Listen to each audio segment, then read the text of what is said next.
like to remind everyone that this is a public meeting that's being recorded. The recording is a public document that will live on our YouTube channel, let's just say indefinitely, because everything on the internet is permanent. But please keep that in mind when commenting.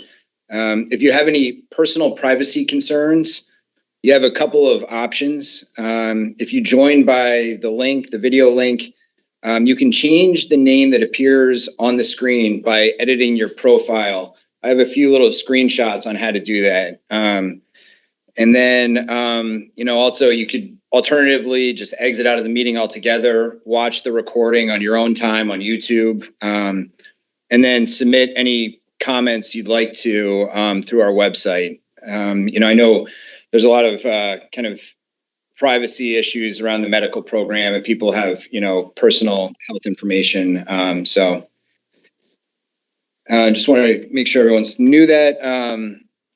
It looks like we've got a good group of people here today. The goal of this meeting, this first meeting, is to level set what's expected from this group, how we intend to proceed, brainstorm what we need in order to answer some of the questions that are posed in Act 65, and then set some basic agendas for the future meetings. I don't believe there's anything wrong. We'll take a look at the reporting requirements on the next slide, but I wanted to first thank everyone for joining. Also remind everyone here that the end product of this working group is for the CCB, the Cannabis Board, to deliver a set of our own recommendations regarding a range of topics to the legislative committees that oversee the medical registry. We know that there's a broad array of stakeholders and experts here that are not going to agree on many of the topics that we discuss. There's very little scientific consensus about the issues we've been asked to look at. My goal is not necessarily to find consensus. It's to hear from the stakeholders that the legislature identified, and then hear from outside experts where necessary and appropriate. Read any of the literature that we can get our hands on that exists, and ultimately draft recommendations based on all of this input. These recommendations, particularly how to improve the medical program, will hopefully form the basis of a bill that will go through the traditional legislative process. Therefore, if anyone's not happy with the final recommendations, you will have an opportunity to present your thoughts directly to the committees of jurisdiction if and when this bill gets a hearing. My goal is to hold 4 meetings. At each meeting, we will present information to the group and then pause at various points for comments, questions, and feedback. We'll do our best to give each identified group of stakeholders equal time. We'll strive to let people talk as long as they want and make repeat comments if they want. But we will prioritize first-time commenters over people who have already commented. And I have no idea how engaged people will be. I see we have 43 participants at this point. If we're running behind schedule, I will use my discretion to either limit multiple comments or to impose a time limit. As always, please be respectful of other participants. There's very little utility to the CCB in participants engaging in a back and forth with people they don't agree with. I will say at the outset, the board does believe that there are therapeutic effects of cannabis and that cannabis should be removed from a Schedule I substance. On the flip side, any recommendations that we make around appropriate dosing or the kind of education that the CCB should be endorsing or providing to patients and providers has to be based in evidence. And I know that historically has been a fundamental hurdle to any sort of progress in this area.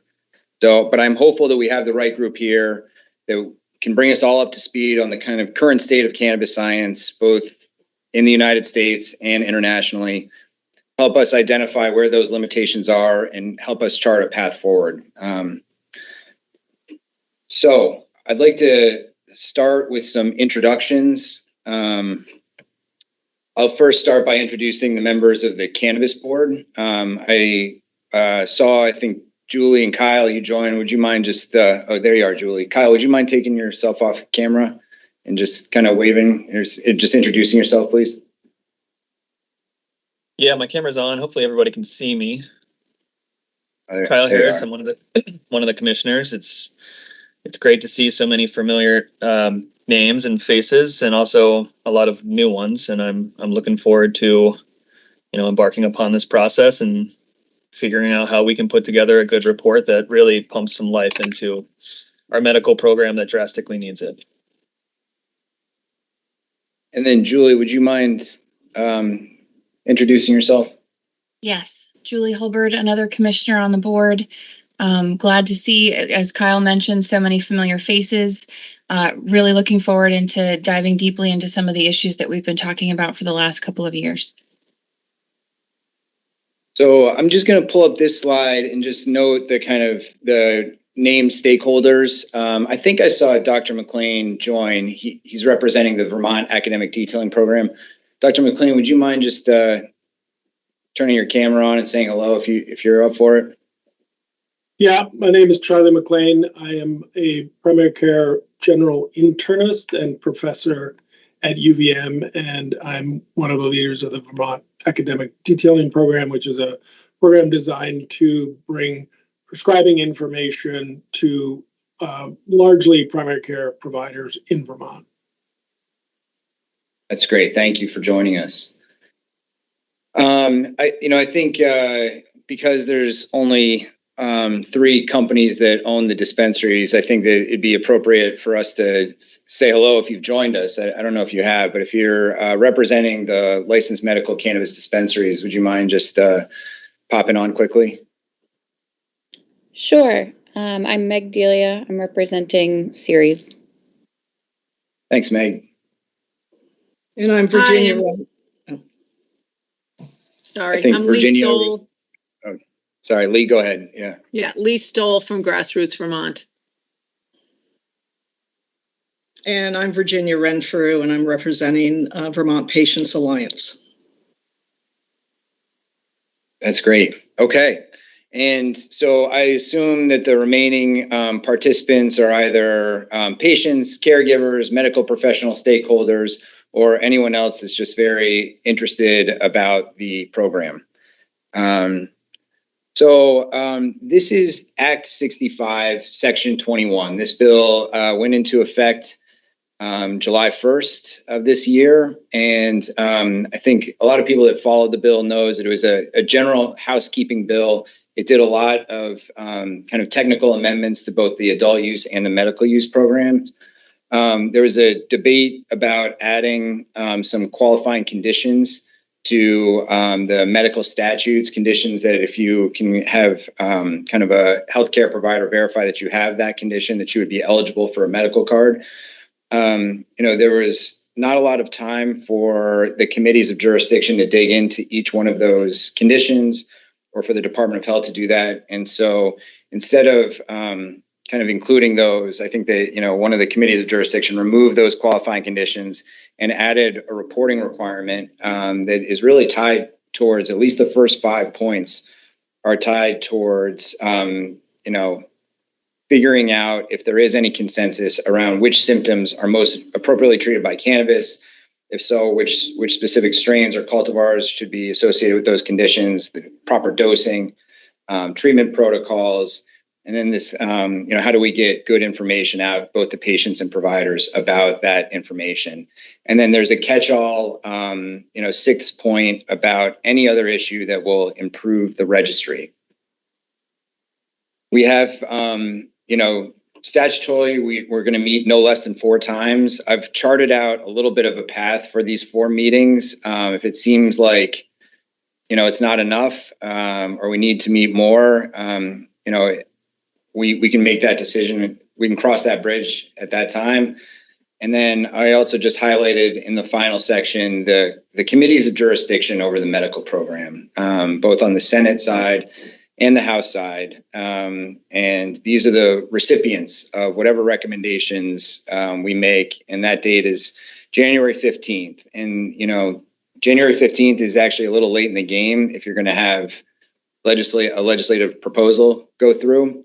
So my goal is to talk to some of the chairs of these committees and have what's kind of just known as a placeholder bill, a short form bill. It's empty, but it allows the cannabis board through these recommendations to add to that bill, at any point during the session.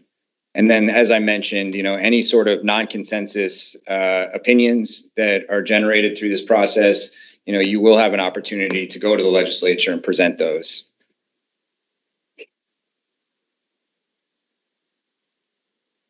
So it's really, I think, difficult to understand where to go with the medical program without knowing where we've come from. So I put together some slides that I believe will help us all get on the same page with respect to the history and the current status of the registry. I know some people here today have either been with the program since its inception or have more information than I on its evolution. So I will pause at the end of this group of slides and ask the group, the stakeholder group, if I've missed anything critical or if there's anything that I've misrepresented or needs to be fixed on these slides. So, it's so much of the policy considerations and regulatory decisions that are made about cannabis flow from its status as a Schedule I substance at the federal level. The Controlled Substance Act places various substances on one of 5 schedules based on their medical use, their potential for abuse, and the safety or risk for dependence. For what I believe were largely political reasons, marijuana, and I'm using that term as it's listed in the Controlled Substance Act, was deemed a Schedule I substance, meaning that it has a high potential for abuse with no currently accepted medical use. Despite this designation, of course, the FDA has approved a number of cannabis-derived pharmaceuticals, and I think we're up to 41 states have now adopted medical cannabis programs. And then I should just also note that, we're up to now 23 states that have legal adult use programs. So the notion that it doesn't have any therapeutic uses is starting to be just debunked through just kind of the experience of the various states. But how is this possible, when you have a Controlled I substance?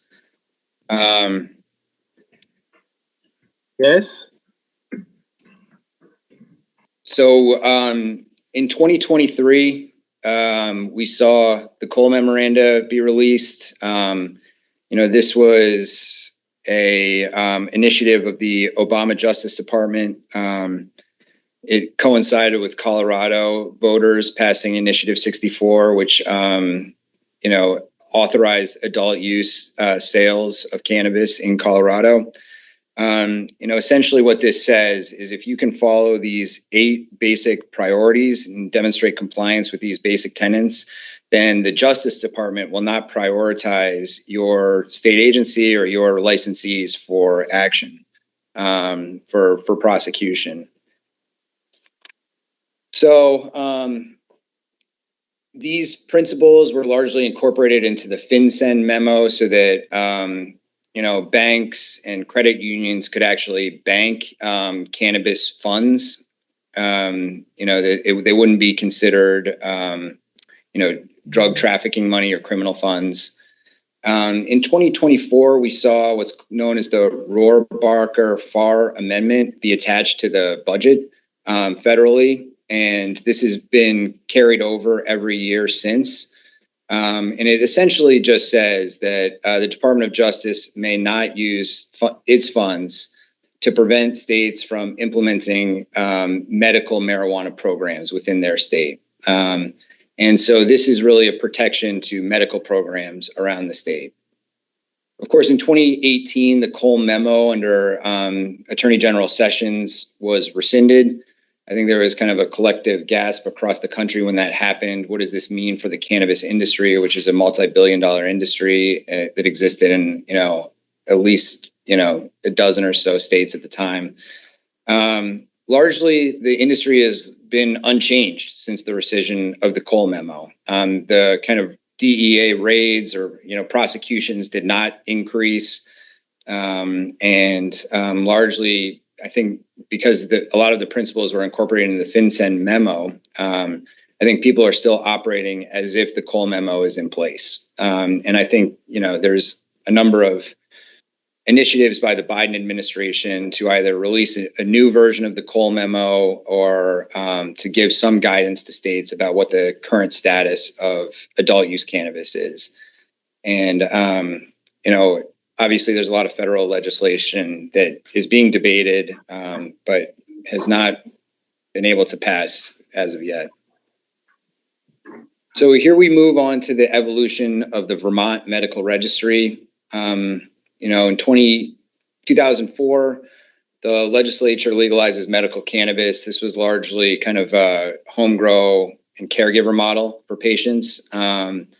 2011, the legislature permits the establishment of the kind of brick and mortar medical marijuana dispensaries.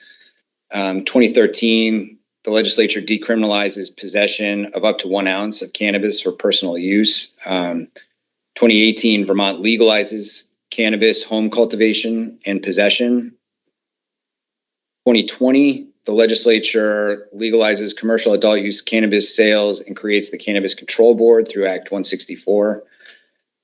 2022, the medical marijuana registry was transferred from its former home at the Department of Public Safety to the Cannabis Control Board.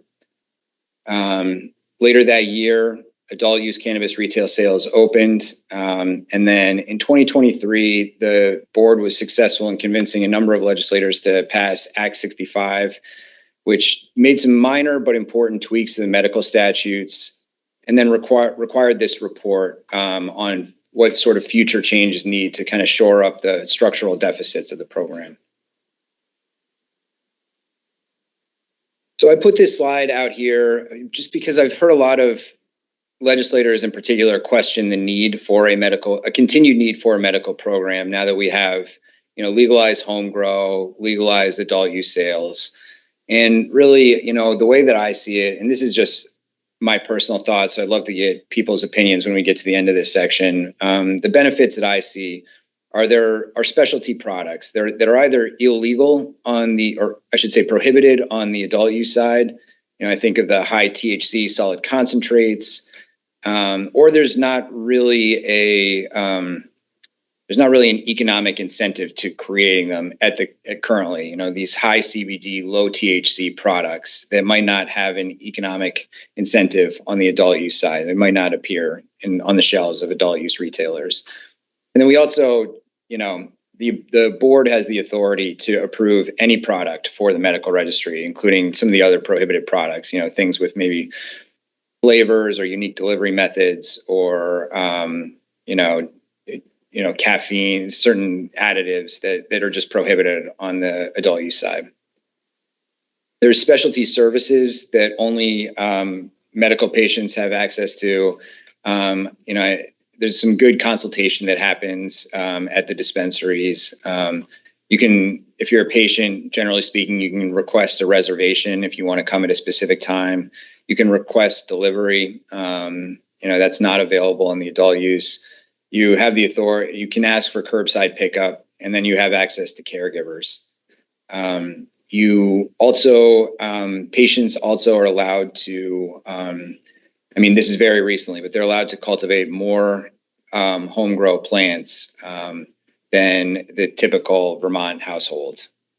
And then, of course, purchases at medical dispensaries are tax-free. And then there's this privacy element. Of course, the stigma of cannabis use still attaches to this day. And there's many people that would just prefer that they're kind of what they do in the privacy of their own home remains private. So, the idea of having delivery or reservations, curbside pickup allows you to kind of not necessarily walk into a dispensary and have everyone know that you're a cannabis user. So I think it's important, although, I've heard people kind of legislators question the continued need for a medical program.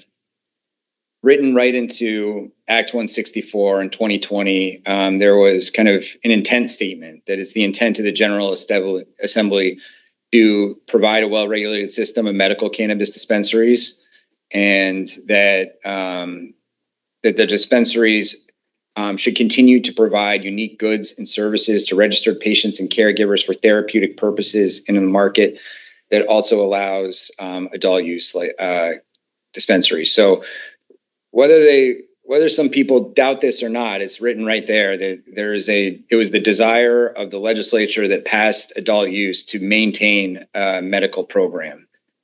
And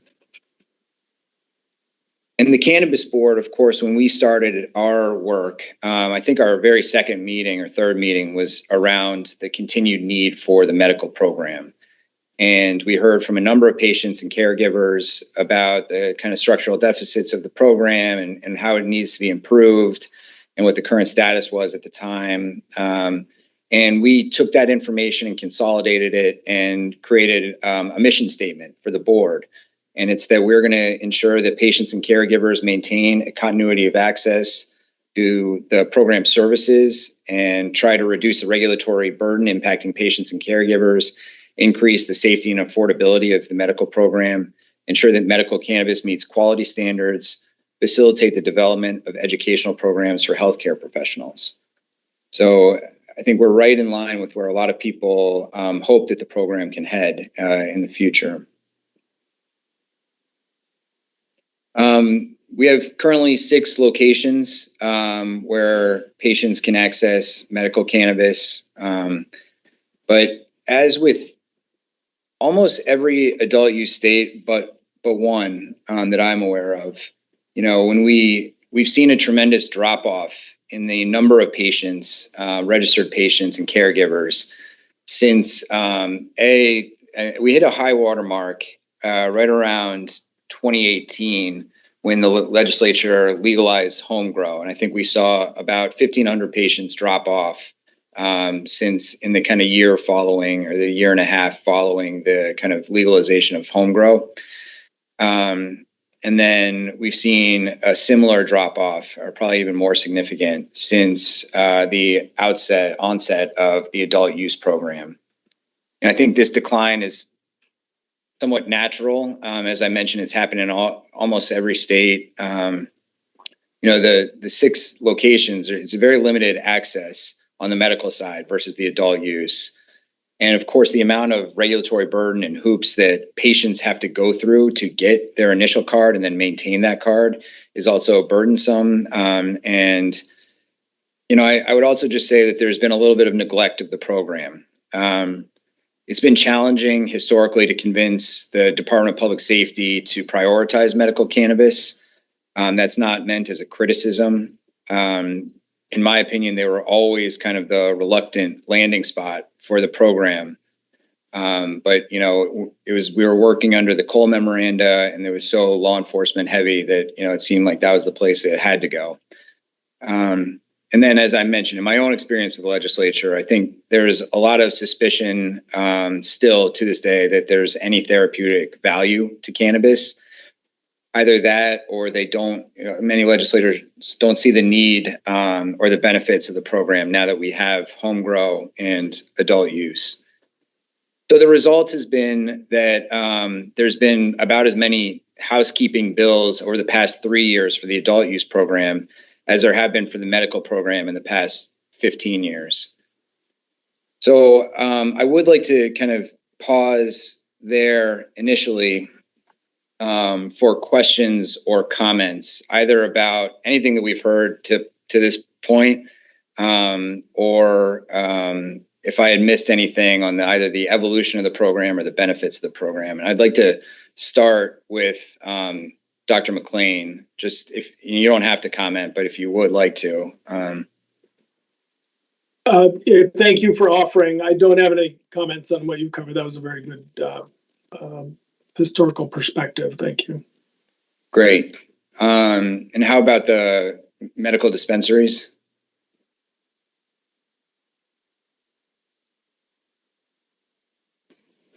I think you covered it well, Chair Pepper. I will just add, I think one of the issues that we have been seeing since adult use came is that you do have healthcare professionals who are now basically just saying to patients, you can just go buy it at the adult store.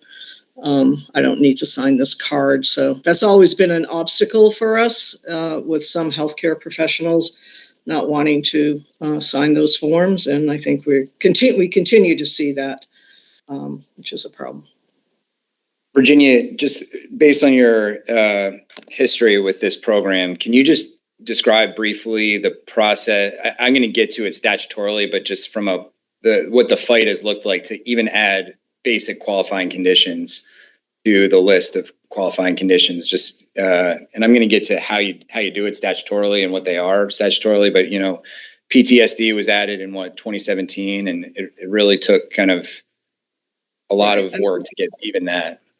It took a lot of work, and we had a young man who was a veteran who actually swayed the committee in the House with his testimony, but then they added that piece around having to be in counseling with a mental health professional.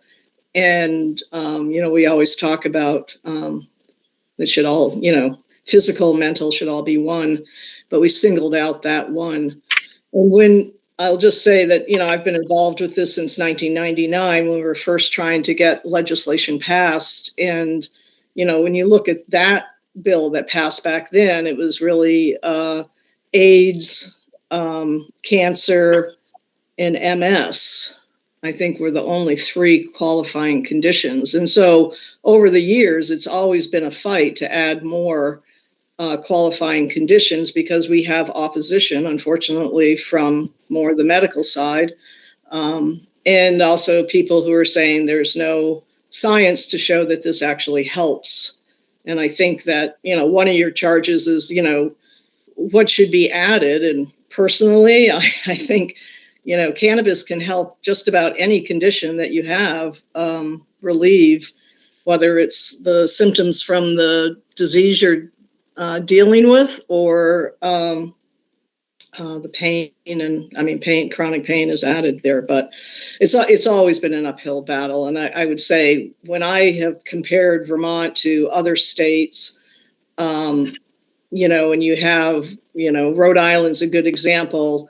They're double our population, but they had at one time 95,000 patients on their registry at the time when we had our most, which was, not even 6,000.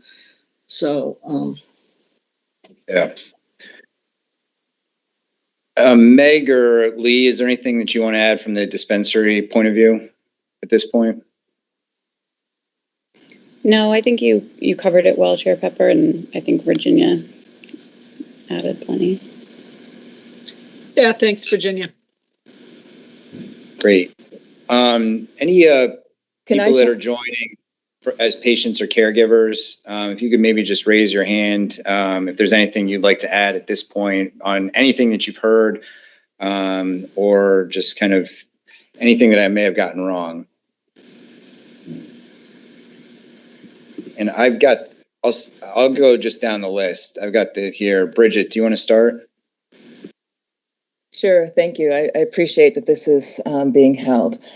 I would just add to some of the benefits, at least when I was in the program. I'm not sure if it's still going on, but obviously minors are able to be served in the medical program. And just to give some detail on the consultation that actually happened through the years in the medical space, it's not just like the extended initial consultation that's done in private. It is a lot of follow-up afterwards in terms of phone calls and emails, and in some cases, actual consultation with the medical provider. We had numerous patients who would request that we have a conversation with their healthcare provider so that the 3 parties could work together on trying to figure out what might be the best product selection for a patient. And it was such a valued piece of that program. And I worry that that's not really going to happen when it's just done through a retail store. And so I think we can't underestimate how powerful that consultation can be in the medical setting as opposed to a recreational transaction. Thank you. Yeah, thanks for adding that. I'll update the slide on that because it is a really important point. I've got next on my list is the name is Evo Guest IVO or possibly LVO. Hi guys, Evo. IVO is spelled, but it is pronounced Evo because I'm Croatian, and everybody but English pronounced word I-E. Okay, so I am a patient. I was told by doctors that I don't need to be a patient because now it's legal and I can grow my own and I can buy adult. But I wanted to be a patient primarily so that my family understands that this is medical and my son understands this is medical. So I got the medical card. However, I smoke weed for 42 years, for 30 years pretty regularly, and it helps me and it deals with my depression and with my rage and with my PTSD from the stuff that happened in Yugoslavia a long time ago. And it also addresses my chronic pain, and the chronic pain was the reason, and it is predominantly the reason why people are, half of the patients in Vermont are chronic pain, as I understood.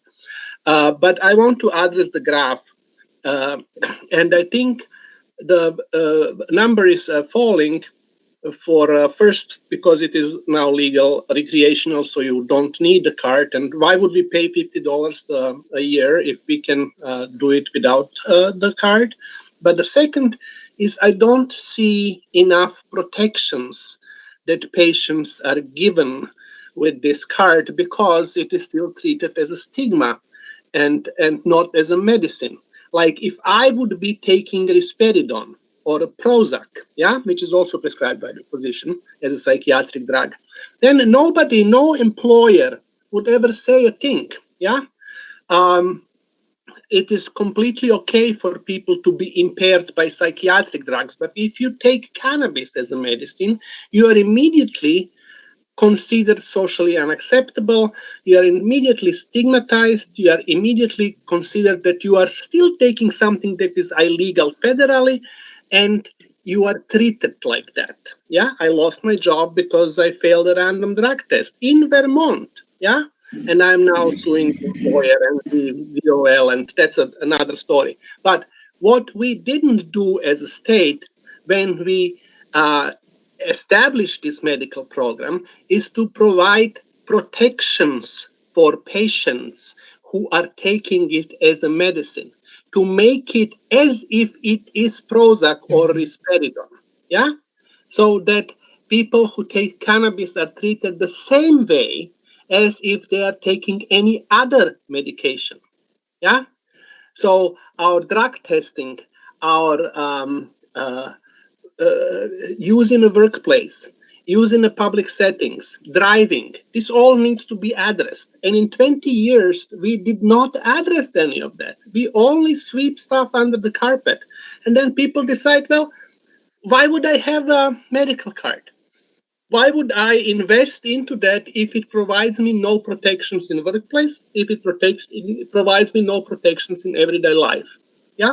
And I want us to focus more on that. Also, I want us to focus, now that we have this new law since December, Marijuana Research Act and stuff, we need to do research. We use this plan for 4,000 years. Nobody knows exactly how it works. CDC and NHTSA and all these federal agencies are treating it as a dangerous, impairing. It impairs your coordination. It doesn't. I snowboard with being high. I know so many people here in Vermont, but nobody talks about it. Everybody is laughing about the law because they know they can function perfectly well. But the elites still think that they can't. And we need to change that. We need laws to acknowledge the science behind the weed, because our federal laws now, their roots are solely in racial prejudice. Okay? We have the prohibition of marijuana since the beginning of 20th century only because of racism. Only because blacks and Hispanics smoked it, And I said, oh, they are going to miscegenate with our women, so we need to forbid it. And now we are parroting this racist, prejudice-based prohibition decades after the drug already became the mainstream and the majority white drug in the 60s. We foisted the ban through United Nations on the entire world, including India, where it originated 4,000 years ago, yeah, threatening it by sanctions if they don't adopt it. And this is what we need to change. And we have this law for 20 years and we didn't do nothing about make it acceptable socially. And that's why people are leaving. Yeah. Thank you for that, Ivo. Could I just break in for 1 second?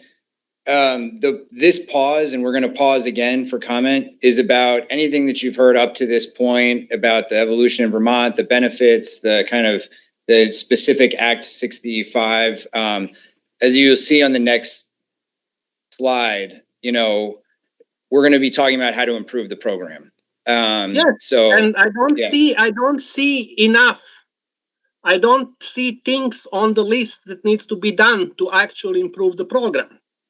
Well, we're going to get to that next, and it's going to be a collaborative process to expand the list. I don't want to get ahead of the presentation, and that goes for anyone. Don't worry about that. I was always ahead of stuff. I told Yugoslav authorities they are going to break apart 20 months before they did. Well, and I would just say that goes for anyone else with their hand raised. This is really about how we got to where we are, not where we're going to go. That's on the next slide, and it's going to be, once again, I'm going to ask for people's comments. So anyone who raised their hand for that purpose about where, the kind of ways to improve the program, we can just hold your comments until a little bit later. But I do see Jessie Lynn. Yes, thank you.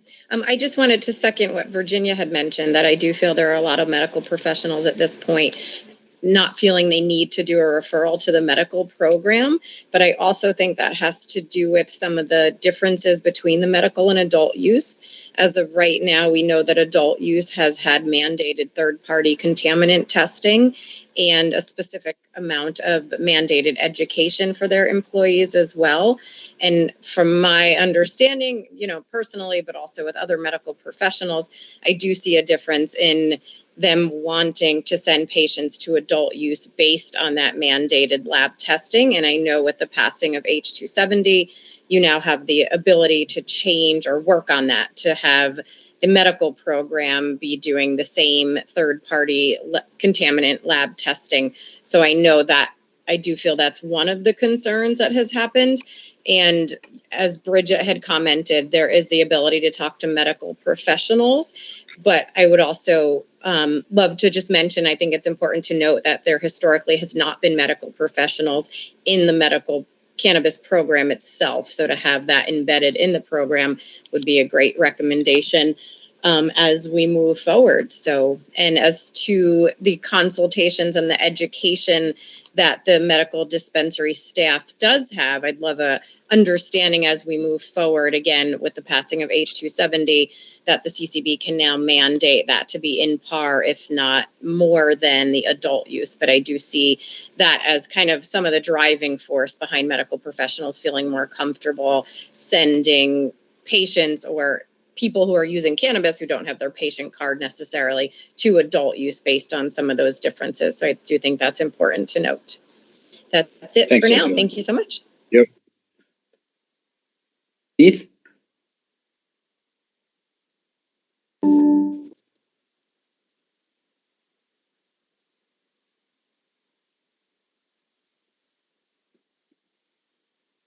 Keith, are you wanting to comment kind of on the benefits of the program or the kind of evolution of the program?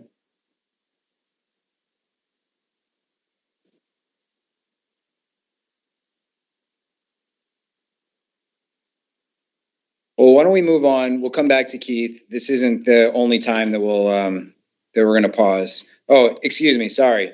Anyone from the representing the kind of medical professionals, would you like to speak about either the federal status, the kind of Controlled Substance Act, the evolution of the program, or any of the kind of,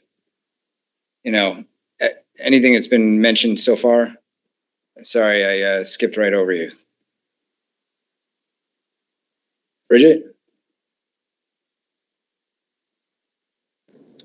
Sorry, I just wanted to make one more quick point about, ideally, the medical program would be able to do custom formulation for patients, which Ceres did do in the past for a variety of patients, particularly minors, under obviously the supervision of their parents and their healthcare professional. And that was a very appreciated and effective method, but it's also very cost prohibitive for the producer to do that, to be making a product for one individual and changing that product over time as the patient's need changes. But it was something that was very effective for certain patients.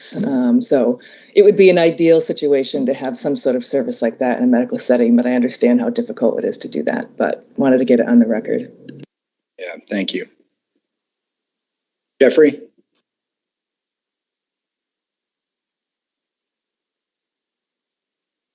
Thank you, Chair Pepper. Can everyone hear me okay?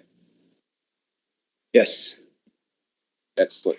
Good morning. Thanks, board, for holding this committee, though it is in statute for you to do so.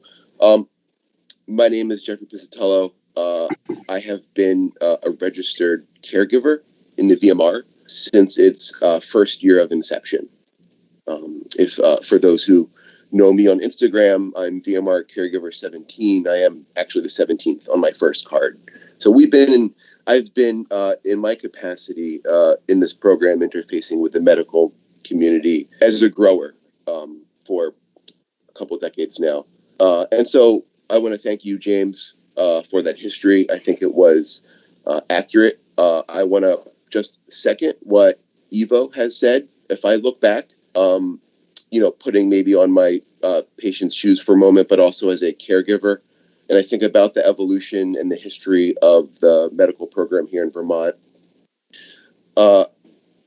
some of the sentiments that come to mind are just not really being thought about in the legislative process for whatever reason and the outcome of that. And so what I mean is we have not really felt that the program has been centered around our interests historically.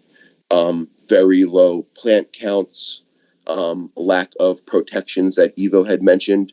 So as we move forward, and I'm very appreciative of this conversation again, I guess I would impart, consider those things. Recognizing 270 for the first time increased plant count, that is part of that sentiment, though. So I close by saying maybe more of a focus on patients and caregivers moving forward than simply the program being about purchasing from a store. There's much more to the program than that. So thanks, everybody, and I look forward to where this goes. Thanks, Jeffrey. Fran? Hi, I'm Fran Janik. I've been a patient and involved in the medical program since we opened up Vermont Patient Alliance many years ago. I would like to talk to the issue that Ms. Conroy brought up, and that's the customization and accurate dosing of medicines for patients. It's being done in Maine by a company that I'm associated with through my efforts to not be a caregiver, but be a consultant. And it's actually lower priced now than it's ever been. There's specific dosing that is actually formulated. So it's cost effective, formulated and clean. And I understand that the dispensaries couldn't afford it, but I've been told in the last few seconds here by an associate listening that there was a patient that had reduced her seizures, and now she's up to 20 seizures a day, and that's because our limited system with the limited licensing isn't providing and has not provided historically what many severely ill patients need. And I don't need to go into that detail, but there is a way to do this. I'm actually able to bring in a hemp product now that's a 20 milligram CBD with a 10 milligram CBG that I'm actually working with for severe pain right now. The other issue I would bring up would be the all conditions needs to be done. We need to take this away from the legislators and give it to the medical professionals. My own medical professional doesn't like that. I queried him on that recently. And we need to, if we're going to go with all conditions, we need to take away this stigma with chronic pain. I understand that some people thought that might be an excuse to get a card, but right now I'm sitting here in chronic pain, and I'm going to the pain clinic in Cheshire Medical Center. And I have glaucoma, so I don't have to renew my card. But there's no reason that a patient that has a permanent condition should have to renew their card. There's no reason that a patient that has chronic pain should be segregated like we did with PTSD. So I'll leave it right there, and thank you very much for allowing me to speak, and thank you for having the program. Thank you. Anyone else at all? Julie, Kyle, anyone from the representing medical professionals want to comment on anything we've talked about so far? I mean, again, we're going to kind of look prospectively in a minute here about where we need to go, but anything that we've talked about so far that anyone would like to comment on or ask a question? Is it Nels Kloster? Yes, somebody weighs in with contrary opinion here. I'm an addiction psychiatrist working in southern Vermont, and I think that the general medical consensus would agree that cannabis should be removed from Schedule 1 to allow research to happen. And that so far, there's not really any kind of deep body of research that supports a lot of the claims that have been made about the potential medicinal properties of marijuana. Thanks, Nels. Anyone else? Okay, I'm going to move on. So before we really dig into kind of the Act 65 reporting requirements, I just want to start by acknowledging that this is not the first time that the Cannabis Board has convened working groups or roundtables or had private meetings to discuss how to improve the medical program. When we were first seated in 2021, we were assigned an advisory committee to help us craft our regulations. And we formed a medical program subcommittee that included a patient representative, representatives from the Department of Health, and a representative from the medical dispensaries. That group met 7 times throughout the fall of 2021. We put their recommendations into a bill that did not get a hearing in the legislature in 2021. Subsequently, we've redrafted our medical rule, given the kind of constraints that we were under, but we received a significant amount of public comment through that process.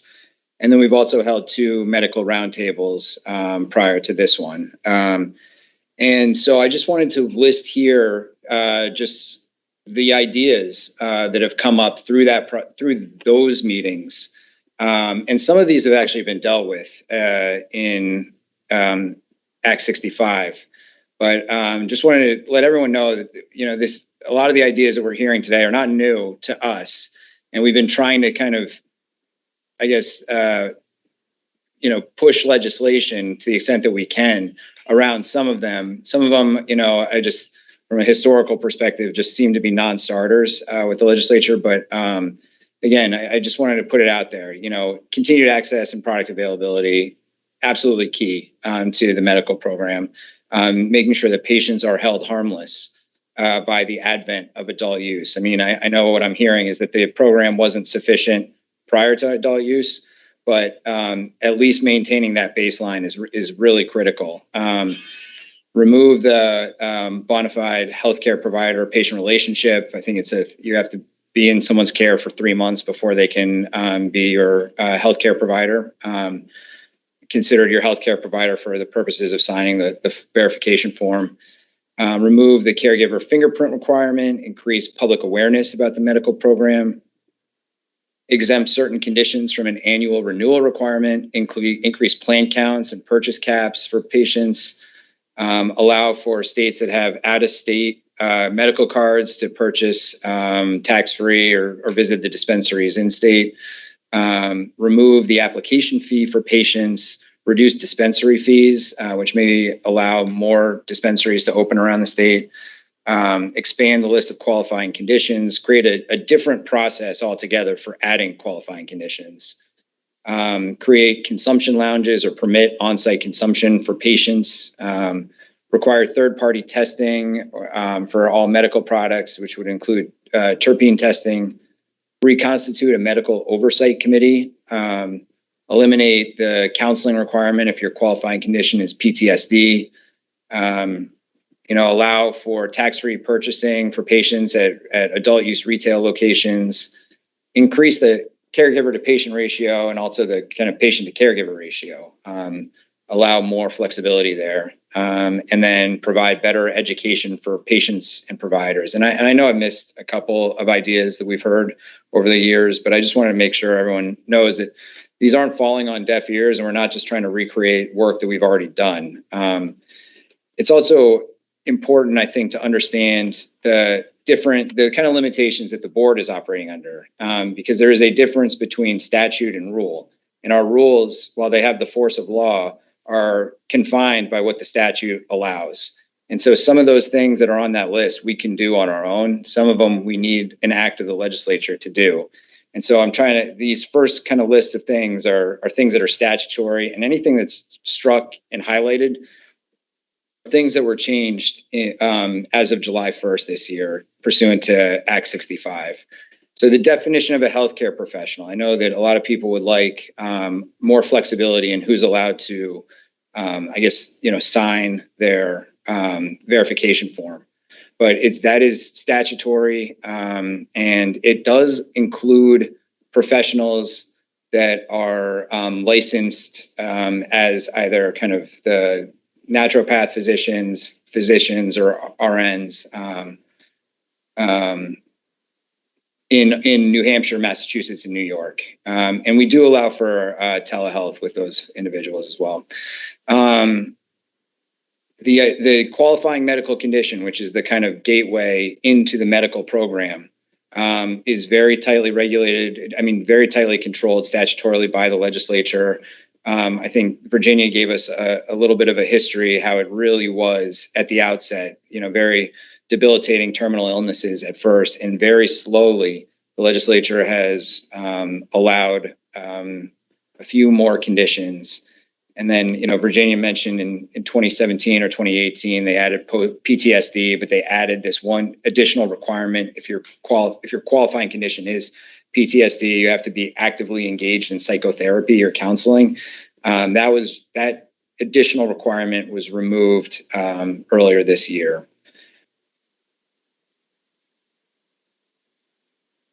I think, this is an area that's very much part of the Act 65 working group is either trying to find a way to kind of tie new conditions or even kind of maybe medical symptoms of these conditions to the therapeutic use of cannabis.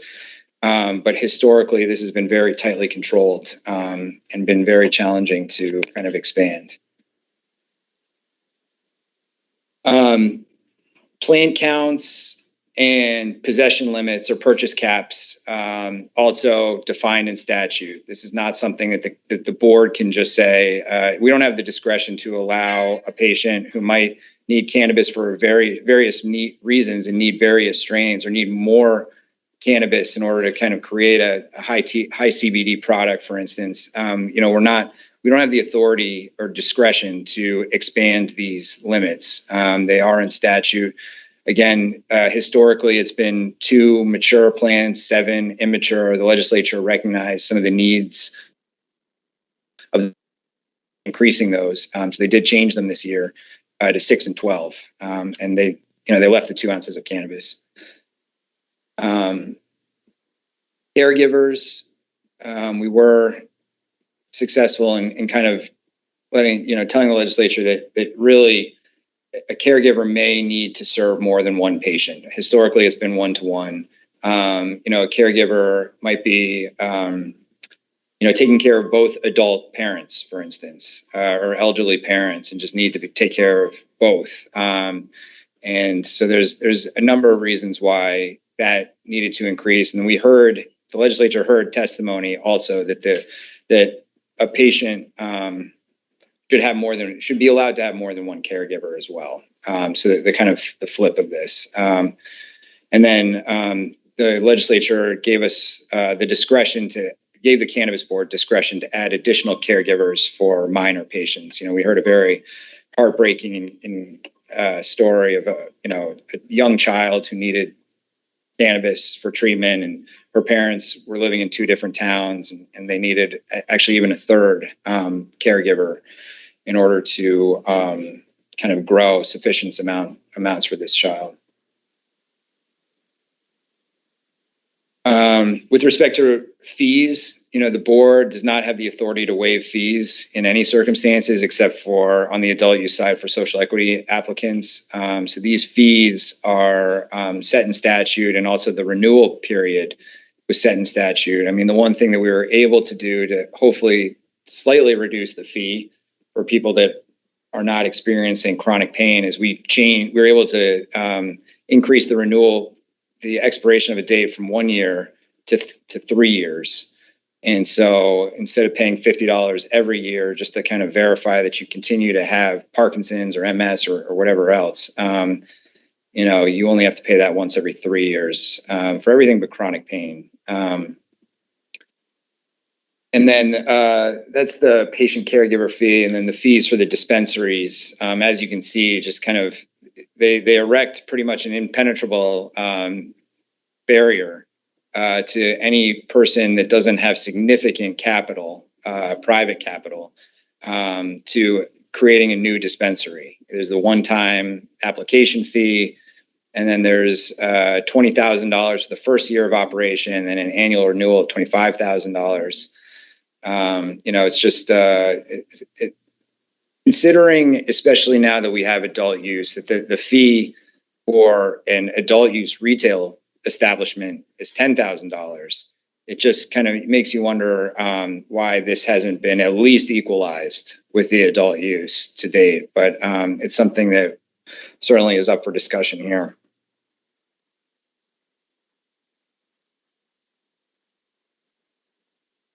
And then, I mentioned that we are constrained by the statutory authority. So when the board was created, the legislature directed us to update the medical rules and try and square them up with whatever we were doing on the adult use side, to the extent that we could kind of do that.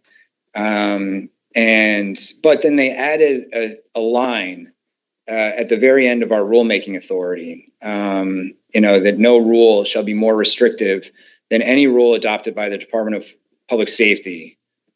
So there was an existing medical rule that from, I think, 2015, it was promulgated. And it didn't mention things like third-party testing. I mean, at the time, of course, when the rule was promulgated, there were no real testing labs. You can't send cannabis out of state, all of for testing purposes or any purpose. All of the, well, I shouldn't say all, but it really fell to these actual dispensary owners to test their own product at the time, in an effort to kind of get things up and running.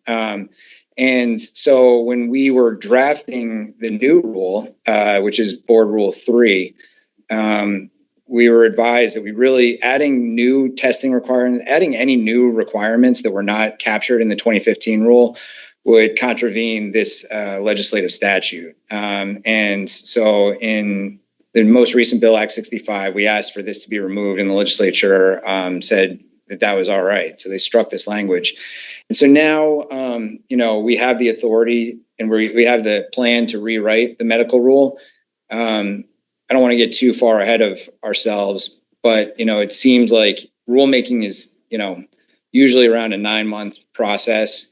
If we start now, if we started today, then anything that changes pursuant to this working group or anything that might change, in the coming, legislative session will not be incorporated into that rule for quite a long time. So, we're kind of debating internally whether we start now or we wait until we at least get some kind of feedback from this group about, how the rules might change, or how the statutes might change, I should say, that might impact our rulemaking.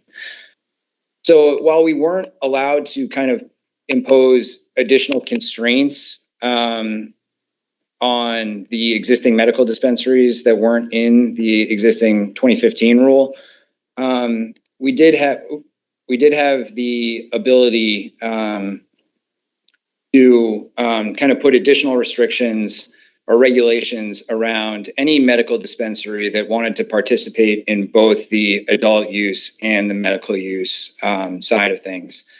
So I looked at Board Rule 2.10, and these are regulations that are applicable to these so-called integrated licenses. And so this is what we said, that if you are a medical dispensary and you decide you want to participate in the adult use program in addition to the medical, then you have to meet certain minimum requirements. You have to give priority of service, including sales and entrance, to the registered patients. And you have to provide curbside sales if requested. You have to ensure that medical products that are for dispensary patients are not sold to adult use consumers. You have to maintain the continuity of services for your medical patients, whether that's reservations or consultations or whatever else, what you were providing at the time, you need to maintain. And then, the legislation allowed for medical and adult use, these integrated licensees to commingle their growing inventory. But, we really didn't want to see the problem emerge that, there is more customers on the adult use side. So I'm using my plant count that I would historically have been for a medical patient for an adult use patient. So we just added, if you're going to operate in both lanes, you need to designate sufficient biomass to meet the demand for your medical cannabis patients, to make those products that people rely on for medicine. So that's what we were kind of able to do in our rule, given this restriction that we had. And, we're still seeing patient drop off, and we just don't know if there is going to be a floor and what that floor looks like. So now I'm just going to turn things back over to the crowd. I'm going to try and operate in the same manner. This is what we're required to do. We have to report on each one of these things: an assessment of the illnesses or symptoms most appropriately treated by cannabis, the strains or cultivars of cannabis that are recommended for such treatment, the doses of active chemicals recommended for treatment, appropriate treatment protocols for patients, including whether ongoing medical oversight, such as counseling or other services, is needed for each condition being treated, how the use of cannabis is communicated to patients and patient providers, and any other issues that will improve the registry. And so when I think about the next steps, what I've basically decided, what I think is appropriate, is for these 4 meetings to kind of break out these topics into component parts. I think the next meeting really should be about quality and education. And what I put in that bucket are points 1 through 5 here. And I think that really is about quality and education. And I would add to that, I think, trying to determine coming up with a recommendation about how new qualifying conditions should be added to the list that maybe removes it directly from a legislative proposal, just that it's not just kind of a battle of who's got the most reports or, who's got the best witness in the legislature. It really is based upon, science and review, and a review of the literature.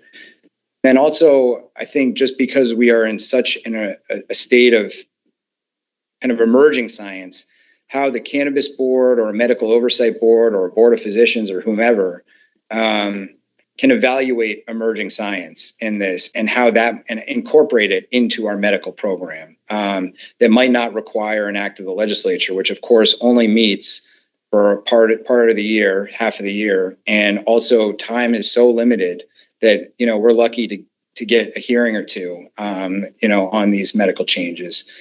So I think what I would like to do first is turn things over again to Dr. McLean and really just ask you what sort of information you have access to, what sort of information you would like to see in order to start tackling 1 through 5 of this.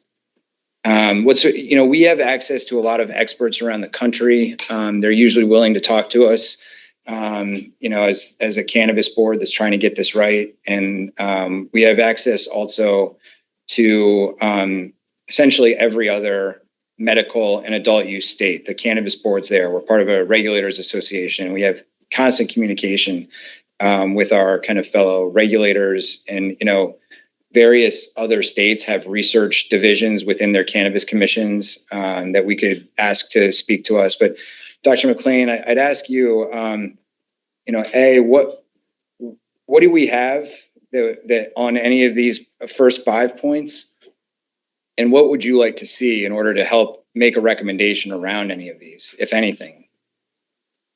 So I'm speaking on behalf of the Vermont Academic Detailing Program, which is funded by the state through the health department. And the way our program is designed is we do evidence review around a particular topic, and we choose our topics because there are new meds on the market, for example, or areas where there's been a big change in the approach to a condition. So, for example, the topic that we have in development right now is around the treatment of obesity, because there's all these new meds and there's a lot going on in that space that prescribers may not be familiar with. So several years ago, we did an evidence review on medical cannabis, or on cannabis in general, so THC, CBD. And in developing the material, and then delivering the topic to mostly primary care audiences around the state, we found that the level of knowledge of the typical primary care provider, which would include physicians in both MD-DO and ND, and then APRNs and PAs, so it's inclusive of all those folks. We found that their level of understanding of the basic science of, what is CBD, what is THC, what are the typical doses, what do people use, what's it been FDA approved for, the knowledge in those areas was very thin. And so that was one of our key messages, was just getting people up to speed on, what are these substances. Then, our approach is to do a strict evidence review using sort of the modern approach to evidence, where, the evidence is graded based on, the size of the study, the quality of the study, how they measure their outcomes, whether there was bias in putting the study together, how generalizable it is. And there's a whole system for doing that, that's developed over the last 20 years. And we have a team that consists of physicians and pharmacists who help us put that together. And so, I think the main findings of our educational program, or our main messages, were that the evidence base for the benefit of cannabis is very thin. And it's in part due to the fact that it's Schedule 1 and it's very difficult to study. And also, there's such a wide variety of products out there that we really don't have good knowledge of things like which strain might be effective or what dose is effective. So really fairly limited there. We also balance what are the risks and the benefits of any given medication that might be FDA approved, for example. And there is evidence out there that THC in particular can result in some impaired driving. That's been a big focus of a lot of states in terms of deciding whether or not to, legalize access to cannabis products. And then the other thing we looked at was what's the prevalence of cannabis use disorder. So cannabis use disorder is a real thing. It's second to alcohol in terms of its prevalence, and that's largely because cannabis is so widely used, as is alcohol.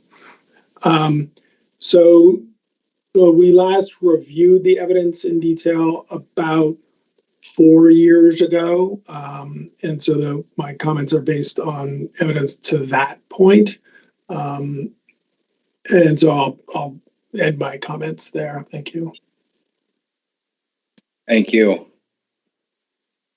Can I go next to the representatives from the dispensaries, just because I know there's 3 of you on the line. Sure. I'll restate the question. For the first 5 points here, which I think are going to be the focus of meeting number 2, is there evidence that either you have access to, or evidence that you would like to see, or experts you would like to hear from, or other state regulators, other state regulatory research divisions that you'd like me to try and schedule for our next meeting? Sure. I would be interested to hear from other states if they've implemented anything that has made receiving a card significantly easier. So whether it's a quicker turnaround time through an online portal, some sort of digital approval that precedes the card so that folks can start shopping right away. Okay. Yeah, I would put that in the category of number 6, which I'm thinking will be meeting 3, but that, because the last one I have, the meeting 3, I'm kind of loosely titling access and affordability. And I think that would fit under there. And I'm happy to do kind of a comparison analysis of how every other state structures their medical programs, because I do have some of that information already. And in that same vein, if we could get an understanding of how data is collected in other states. Yeah. Great. Virginia or Lee?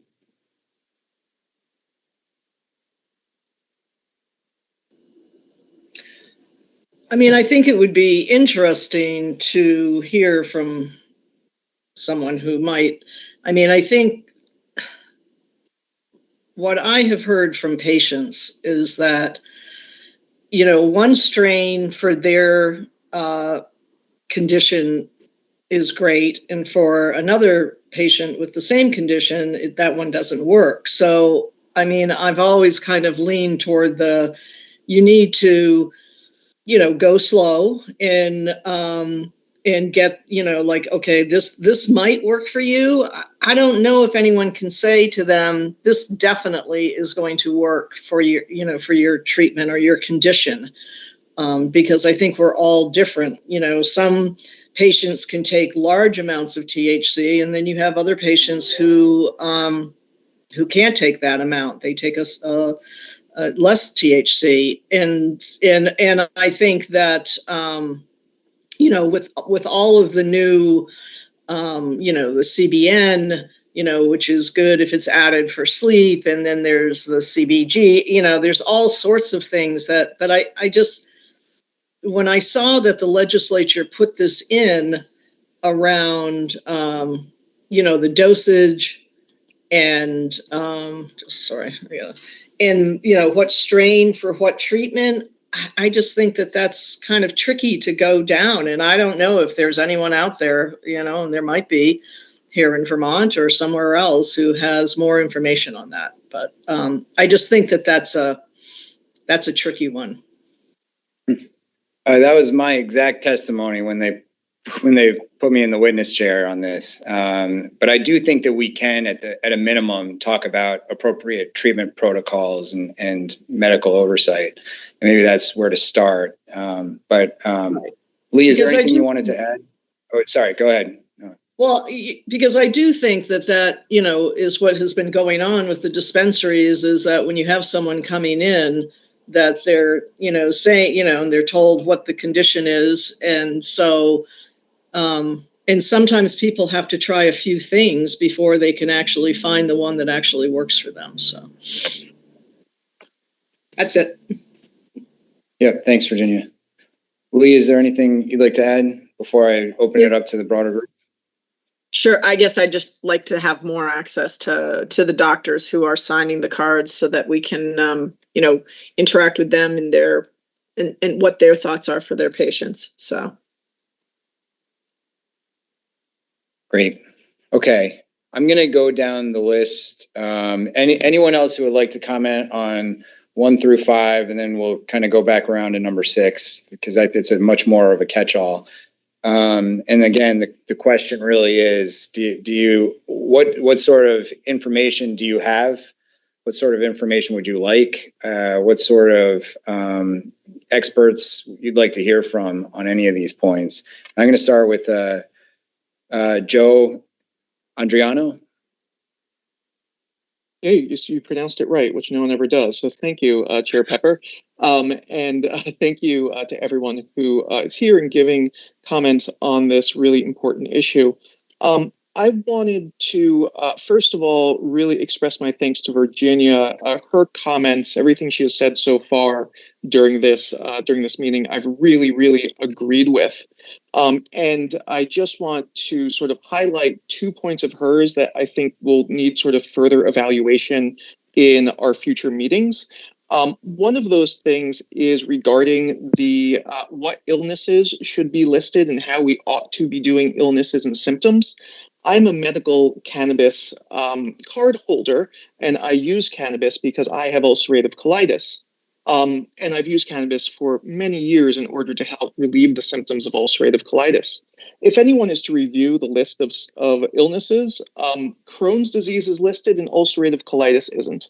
Those diseases are extraordinarily similar, and the research on how cannabis helps people with those conditions, which are called inflammatory bowel conditions, is pretty much almost exactly the same. And so to have one condition listed and another condition which are incredibly similar in both their presentation and in the way that cannabis can assist in the palliative care of those conditions is patently absurd.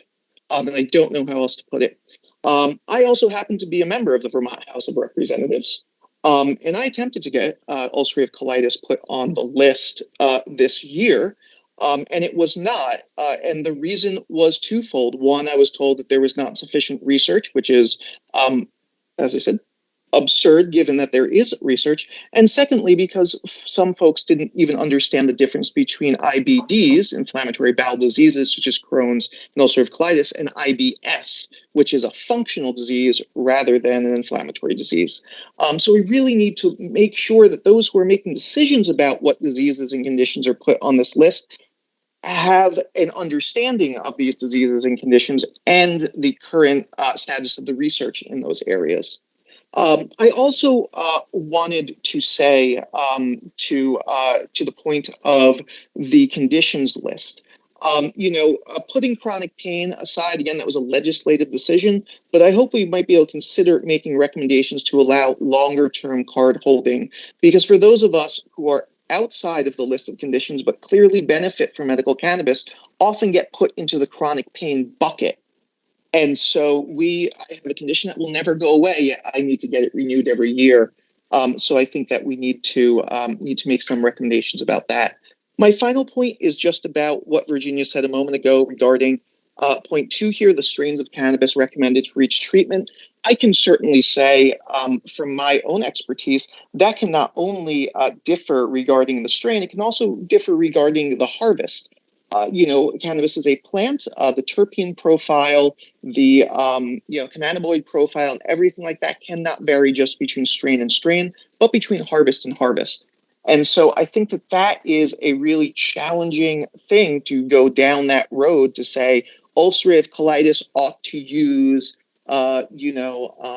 whatever, Pineapple Express, whatever it might be, is just not, I don't think, accurate. And I also, as my final point, just wanted to comment and say that I actually think it was, there were recently rules promulgated by the CCB regarding the sale of hemp, which goes under the industrial hemp thing. I actually think that was harmful to patients because many of us actually benefit from what are called type 2 strains, which are more equally balanced between THC, CBD, and other cannabinoids, or even type 3 strains, which are CBD heavy strains as opposed to type 1 THC heavy. And so I think we really need to look at cannabis more holistically and how it helps patients, not just focus on the idea of THC being the thing that helps. The research is more and more showing that it's the minor cannabinoids playing a role, and also the terpene profile is also playing a huge role. So thank you so much. Thank you. Dr. Sherman-Hom.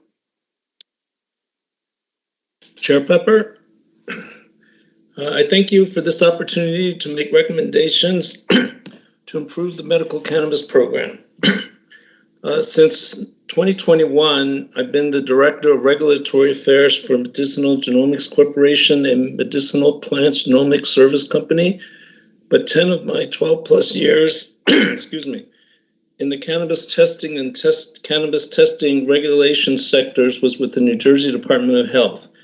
Concerning the committee's 3 tasks to make recommendations to improve the medical cannabis program for conditions that should qualify for medical cannabis, I recommend creating a compendium of all states qualifying conditions, and then perform an analysis of the data set to identify the qualifying conditions that are approved by the most jurisdictions.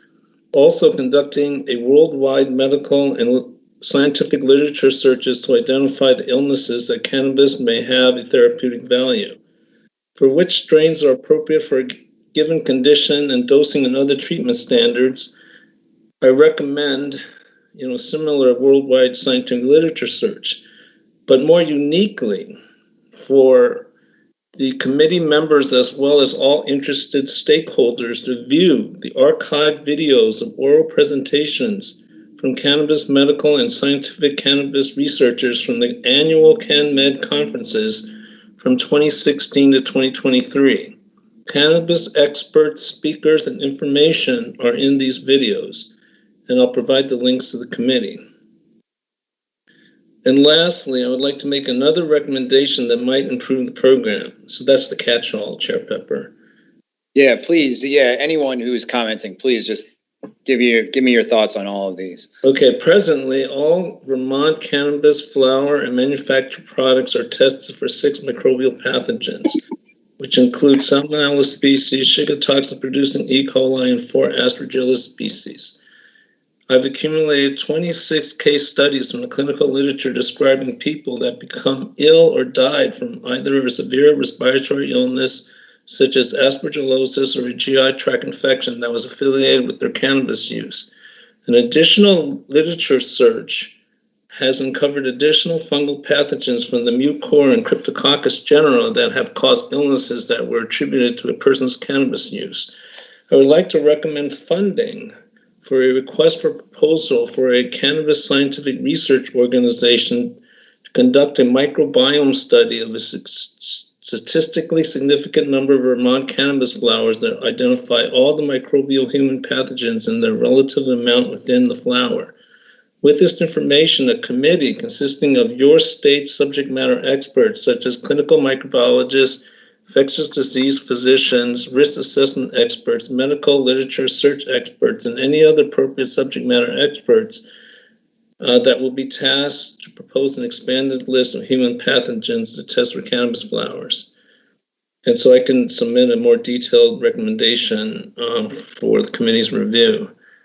And this is, I'd like to volunteer, if approved by and upon the direction of the committee, I would like to volunteer to conduct any searches of the medical and clinical literature on any topic requested.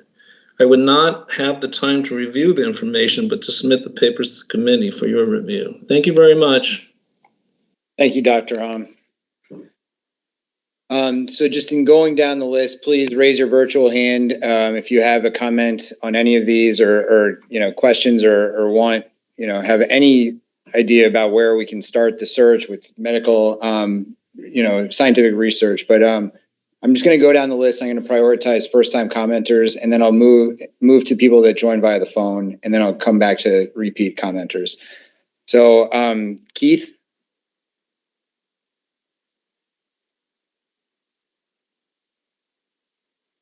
There we go. Hello. We can hear you. Hey, Keith. Thank you. Thank you, Chair Pepper. I would recommend for some of these things, one, I would recommend calling Maine and talking to their community board to see how all their protections are done in Maine, because they have many of them, probably some of the best. And I would suggest also calling Maryland University. They have a clinical program for pharmacists to use a pharmacist therapeutic clinical science something down there. I can get you the information and email it to you. There's also 3 people that you probably should talk to. Would be Dr. Peter Grinspoon of Harvard Medical School. He is an expert in cannabis medicine. I would also reach out to Dr. Bonnie Goldstein. She has her own company, and I can send you the links for that. I'd also recommend reaching out to Dr. Dustin Sulak of Maine as well. He does integrated medicine. He's been there for a while. He's treated 20,000 patients. I know for a fact that the Massachusetts Cannabis Control Commission has a research department, and they just put out a bunch of papers. You can find some of their stuff on their website at their Massachusetts Cannabis Control Commission website, which is very easy to use and very to go through. There is also the International Cannabinoid Research Society that you can use, which is a big thing. And then I would also suggest my biggest thing, because I'm a member of Americans for Safe Access, we have a proposal for federal legislation this year. We have a proposal for state model legislation coming up as well. We also just had a giant video on microbials and other things that Dr. Sherman Holmes discussed. And there's a video that was held on July 26th, a webinar that I can provide to you guys as well that you watched, of the number of things that is missing. I believe Julie watched it. She could probably comment on that as well, because I spoke to her about it previously. I also would like to say that there is, in the state of Vermont, there is no labeling properly on any of the packaging from medical. There's no terpenes, there's no cannabinoids, there's no myrcin, limonol, nothing on any of those. There's no total amount of cannabinoids in things, or difference between THC and THCV, or CBG and CBGA, and all the acidic forms. I'm also the parent of a Dravet child, so I know that when we went to have her here in the Vermont medical program, there was no testing, and I would never ever give her a formulation of any type of cannabis oil in the state of Vermont, because the testing was not there. I would also highly suggest you appropriate more money to the agricultural department's testing lab that's already available, and take the $850,000 you have and use that to build on the Department of Agriculture's lab that is used for the hemp program here in Vermont. Because instead of wasting $850,000 building a state-run lab, why don't you use the lab that's already here and follow that? That would be much more sufficient than doing that. I would also suggest a questionnaire for patients throughout the state of Vermont. If they're on this board today, they would like to submit their email addresses to the board, so that I think there's 46 of us on here today, not all of us are medical patients. I am one as well, that we could all incorporate a medical working group amongst ourselves, and that we could committee. I also believe the state of Vermont should have a medical cannabis synopsis held by the medical cannabis board, some medical directors here in Vermont as well. Joe McSherry, which is a neurologist at UVM Medical Center. I'm also going to mention that as well. Vermont UVM Medical Center has a area of study in medical cannabis center for research and education. They have a program right at UVM. You could also speak to Heather Darby, which has been running hemp tests up there at UVM for years now. She's done a great job of doing that. I know that there's at least 3 other people that are on this channel today that have been here a lot longer than I have, and I respect them greatly for the service they've done. I also would state that some of the medical programs started because of a gentleman, I won't mention his name, but he has MS, and he worked with a senator here in Bennington County where I'm located. I also suggest that there is no one fit all treatment for strains at all. That's just not going to work for anybody. I can take cannabinoids. I can take a cannabinoid that could be acidic, or I can take a cannabinoid that's been decarbonated, and it has two different effects. Full spectrum isolates are like CBD, like cannabidiol and expediox is an isolate. It's only one part of a full spectrum thing that we need full spectrum medicines here in Vermont. Some isolates work great for other people. Inhaling some of it. We need education on how the liver processes edibles. I have a whole thing on edibles and dosing procedures for edibles that is done here that I will send you. I have about 15,000 things on my computer right now that I can help with this. But I definitely would say talking to Americans for Safe Access greatly, because they're a national organization and they're the only organization that directs directly for medical patients across the board. They've been doing it for 22 years, 21 years now. They just had a birthday. They have a medical cannabis event every year in DC, and they hold all kinds of things. They have access to numerous researchers and all kinds of other things. I would also reach out to some of the other things like Pro Verde Labs in Massachusetts, which just now is offering testing for anybody that is a cannabis user in Massachusetts. They will test your things.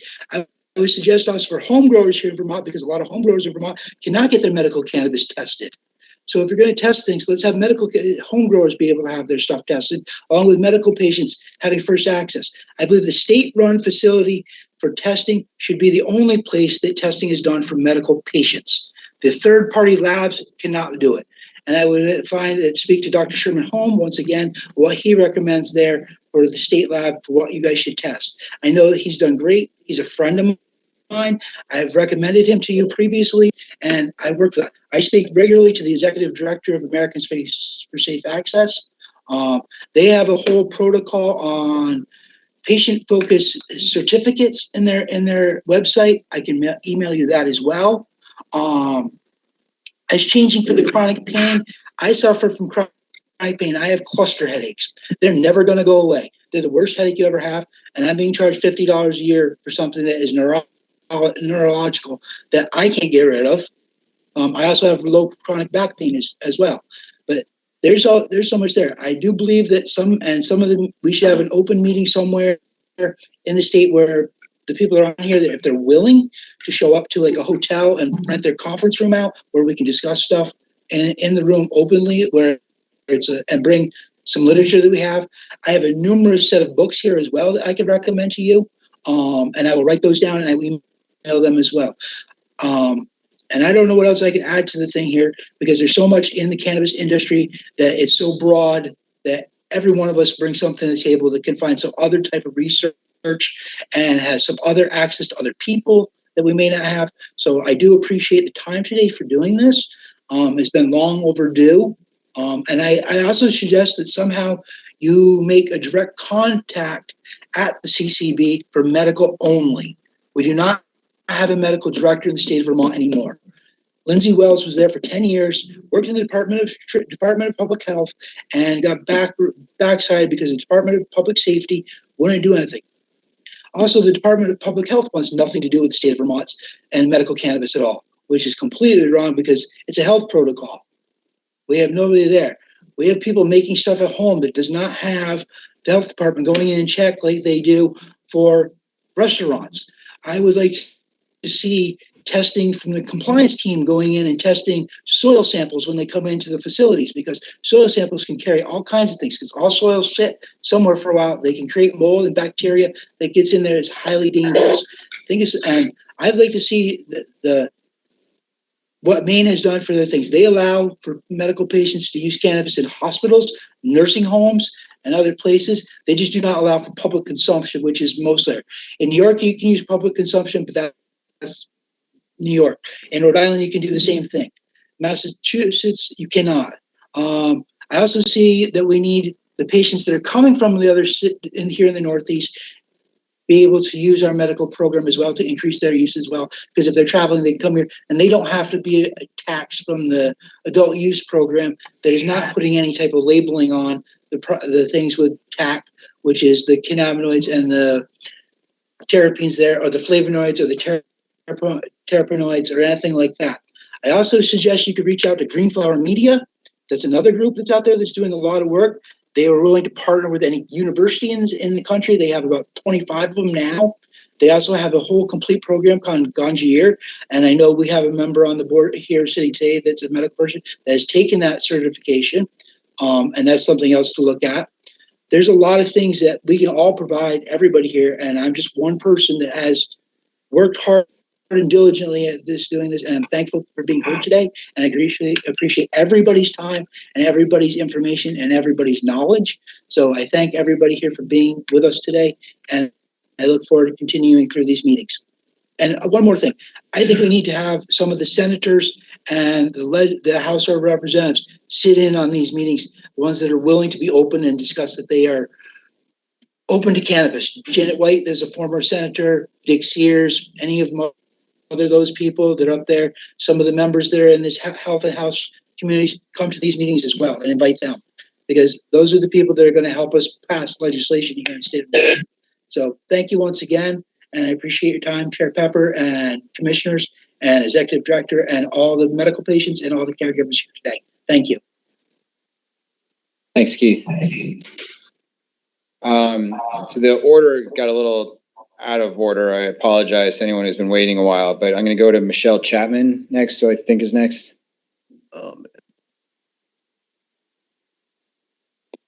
Hello, thank you for having us all. I know I really appreciate all of this. I'll just get started because I kind of have a long list. One of the reasons why I do think we do still need medical dispensaries as children, and there are still products that aren't available on the recreational market, being FICO or RSO, and suppositories are two big ones. And I help a significant number of cancer patients. I also own a cannabis manufacturing business, and I am not allowed to have products that say that they would help with that. So we absolutely have to have the medical program. As we all know, it's very, very expensive to get a medical license. So I can't just go and get a medical and recreational license to make products. The comments about custom formulas, this is one of the reasons why I do think we need to bring down the cost of the integrated licenses, whether it's for dispensaries or manufacturers or growers. It is very possible to make these custom formulations for patients. I believe the little boy that was the person I know is a boy, not a girl, that had a custom formulation from Series, and they no longer are making it, that was helping them with their seizures. That is no longer being offered to them, and because it was too costly. So I'm assuming that means they couldn't make a profit off of it. Whereas now me and their mother and a few other people have teamed up to get them the exact genetics so that they can do it on their own. And if we had integrated dispensaries, I know a number of dispensaries that would be willing to do all of that to make it so that this little boy does not have this many seizures every single day. The not being able to remove the fee for patients, I do think that something simple could be made to where other people can pay for their fees. I know me personally, I'd be willing to pay for 10 people's application fees. There's got to be a way. I was hoping that one day that the fees that I pay for my manufacturing license would be able to spill over into making it so that patients didn't have to pay that $50, but I see that it can't. So is there a way that we can set up some type of program where we can help each other? You know, I'm willing to pay for this person, so on.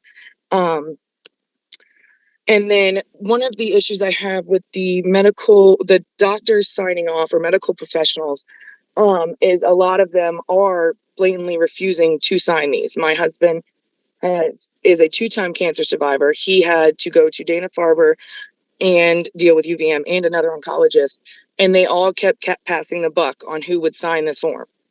And it ended up not getting signed because it wasn't worth us pushing it, because we do have access to so many other things. But for someone that doesn't have the access that we do, that would have been a huge problem. They literally just kept pushing it off on each other. And it was very unfortunate, because I'm sure most people know that Dana-Farber, that's what they do, is cancer. And then speaking of cancer, and once a cancer patient is in remission, does not mean that their need for medical cannabis stops. just because they're no longer seeing their oncologist and they're 3 years in remission, does not mean they no longer need it. A lot of cancer patients, we personally help a lot of cancer patients and supply them with FICO, also known as RSO, to help fight cancer cells. And a lot of them stay on it for the rest of their lives, or as long as they can afford it, or us provide it to them for free, to try to make sure that their cancer does not come back, along with the after effects of chemo, neuropathy. We make a body butter product that is wonderful for that. And if it was on the medical market, they should have access to it with no tax through that way for the rest of their lives. Most of the time, neuropathy, especially in older people, doesn't change. It does not get much better. And for people that you could talk to, Jamie Kelly, who is a physician's assistant on Miller 4-5 at UVM, and Dr. Addis, who is a head oncologist at UVM, they both have worked side by side with cancer patients that we have helped, along with my husband, who was actively using cannabis the entire treatment, and have personally seen things work for him and don't. And from the medical side of people that they weren't very educated on it before, and now they're a little bit more educated on it, I do think they would be a great resource to access UVM and try to get UVM's perspective on these things and how we can make it so that doctors will sign these more. It shouldn't be this complicated for a cancer patient to get a medical cannabis license. And that's going to be all. I appreciate y'all's time so much. Thank you. Thanks, Michelle. Again, the order got a little confused on this pad, so I apologize. But can we do Nat Mulkey next?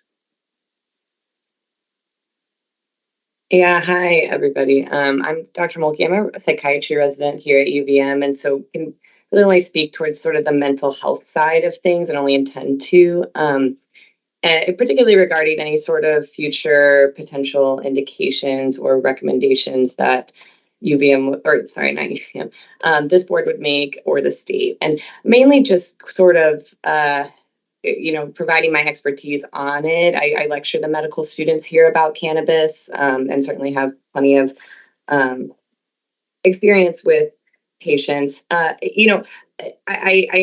see many patients with the thought that there has been some general overselling in the past of what cannabis might bear out to help in terms of mental health, particularly anxiety and depression. And all the evidence so far is quite mixed. It's not necessarily saying that cannabis is making it worse. It's not necessarily also saying that it's making it much better in the long term. And that's what the evidence shows at the moment. There is some thought that maybe CBD will bear out some better evidence for anxiety, but CBD alone and not THC. And the thing that really is really worrisome, and that I have very close contact with, I work in all settings. I work in the community, I work outpatient, I work inpatient, I also work in the emergency department. So I really see all levels of care in the mental health world right now. And the risk for psychosis is really significant. It's actually most risky with cannabis, even more than meth. And people do not know that. Patients do not know that. That's not common knowledge, particularly in younger individuals or anybody with risk factors.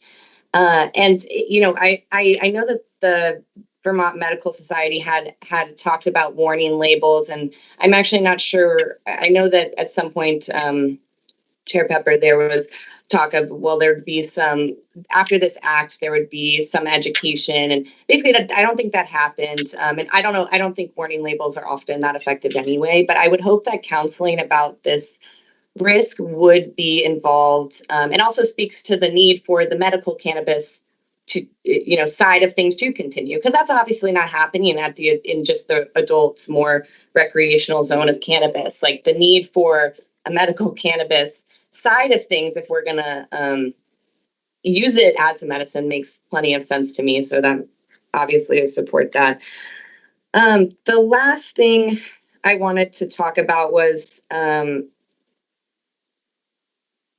think that was mainly it. I don't have any thoughts particularly about the physical conditions that cannabis can be used to treat, and that would be potentially added.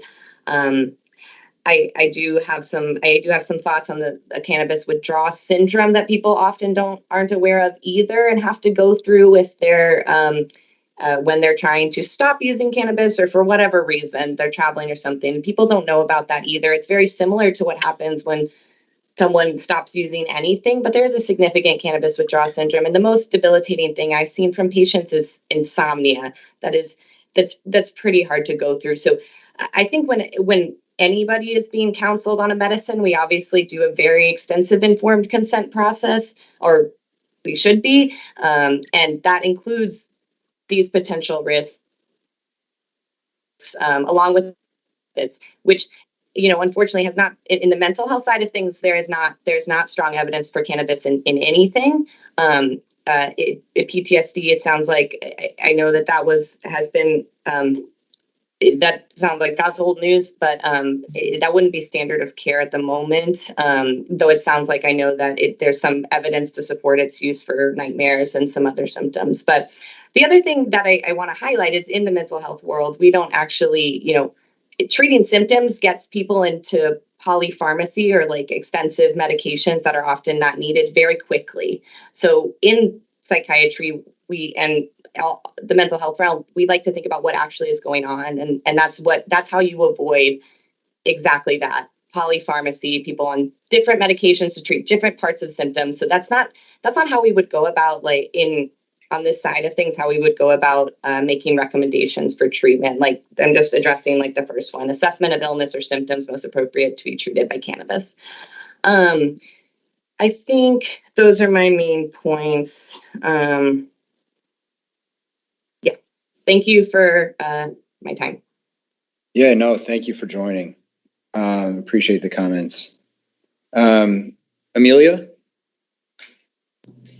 Hello. For the record, Amelia Maishi, Communications Director at Green Mountain Patients, as well as a former registered patient, currently unregistered. I wanted to touch on points 1 through 5 and what I consider to be a pretty irresponsible legislative mandate, as has already been kind of spoken about. Everybody's endocannabinoid system is completely unique, and the same terpene and cannabinoid combinations that work to treat a symptom in one person might not in another. So I think a couple of these points are not really well thought out, but aside from that, as I've been advocating for the last, 6 months to a year, I really do think that we need to move over to more of a symptom-based approach when assigning a cannabis card. As Representative Andriano pointed out earlier, Crohn's is a qualifying condition, but ulcerative colitis is not, even though they share pretty much the same symptoms. And unfortunately, what happens in cases like this is we're currently looking at a program where 3/4 of the qualifying patients are there under the symptom of chronic pain. And that's largely because their condition is not listed. It's not because they have some sort of lesser need for a card.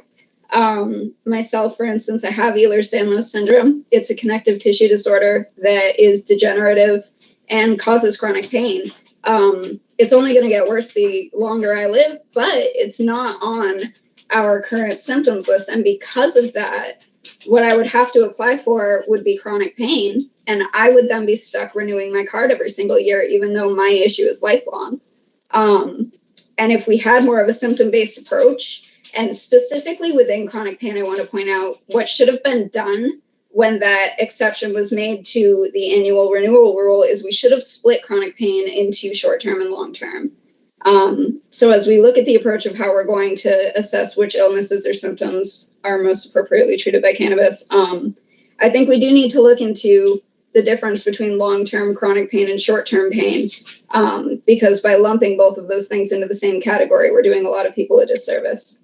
Going back to, Representative Adriano, I think if we had increased the symptoms to allow for things like, the pain, the inflammation, and the, gastrointestinal symptoms that both UC and Crohn's come with, we would then be umbrellaing a lot of other disorders in that share those exact same symptoms that cannabis treats in the exact same way.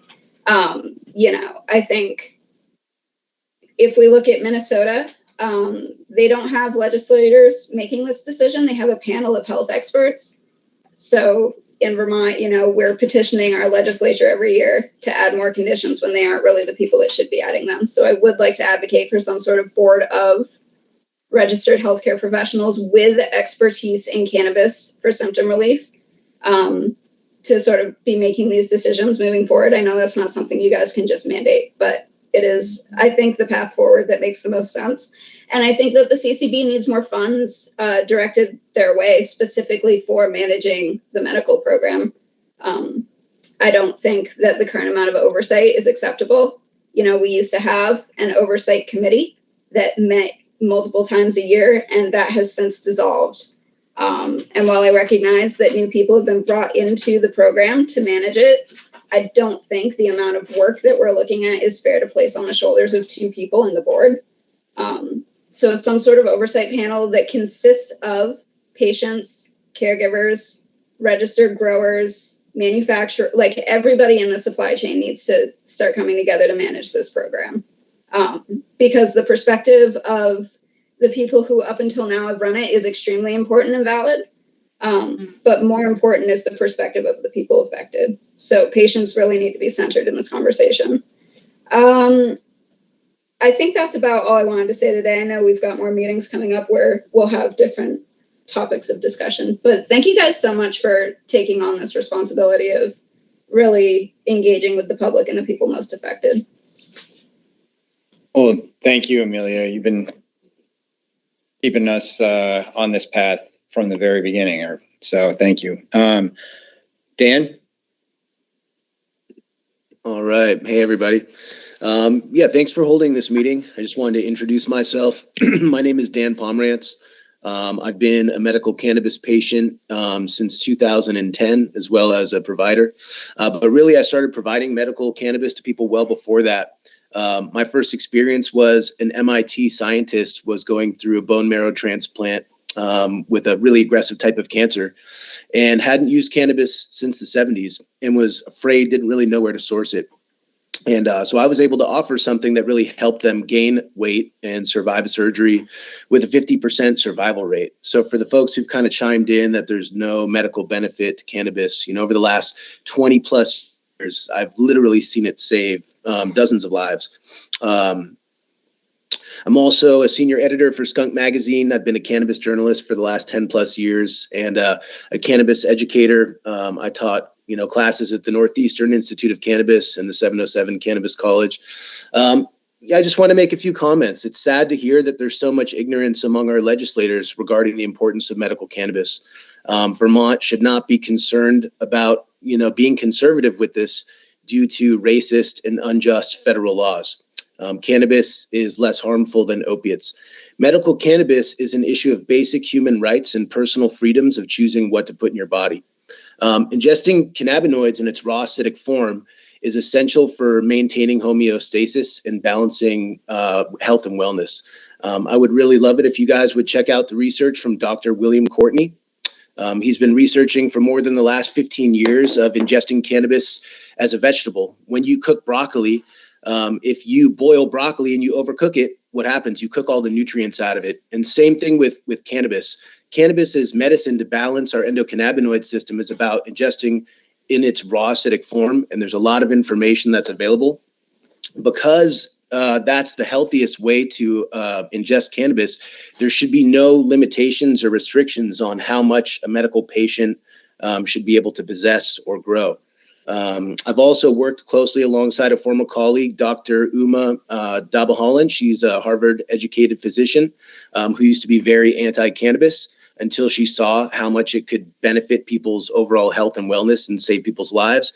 She's testified before the Georgia State Senate, and I'm sure she'd be happy to guys as an advocate for actual medical information. The issue that we have, as other people have brought up, is most physicians are not trained or up to date in the endocannabinoid system or anything about medical cannabis. I've spoken with dozens and dozens of physicians over the years, MIT, Harvard educated, all these renowned neurosurgeons, all these people, and they don't know anything about this information. But if you just listen to the folks who've made these recommendations, there is unlimited amount of actual research that is available. And there's a lot of fact-based research that's been done. So I just want to say medical cannabis should be available as a health supplement, no different than the vitamins or elderberry that you get over the counter. It should be available at all dispensaries, medical or non-adult use. You know, if cannabis is available, it should be available to medical patients with zero taxes. And I would also like to see it be available direct to consumer for anybody who's a patient caregiver or a cultivator. If somebody needs cannabis for a medical reason, they should be able to receive it from somebody who has it. I also just wanted to kind of throw my hat in the ring. Like, I do have a lot of insight and foresight, and I have a good network of renowned experts. I'd also love for you guys to look at Care by Design. Care by Design is one of the nation's first CBD companies, but their company was really developed to actually help people who are very sick. They've done a lot of research on children with seizures. A friend of mine's daughter has been working with some of the top neurologists in San Francisco in formulating what works for her since she was probably a toddler. She's now 16, 17 years old, and she goes months at a time without having seizures. So I'm sure the folks at Care by Design would be happy to share some of their research as well.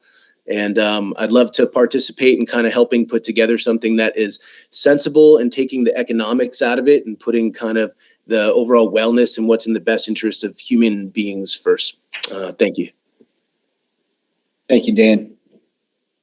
So I'm going to get to everyone on the list, just so you know, but I know that we only scheduled this until noon, and I'm sure some people here need to drop. The board, I think, is able to stay on, but if you do have to drop, please just keep in mind that we will be meeting again. We're going to send out a doodle poll to schedule the next one. I think I'm going to, depending on what kind of experts we can get, either do quality and education, which I'm really going to focus on kind of qualifying conditions, treatment, protocols, dosing.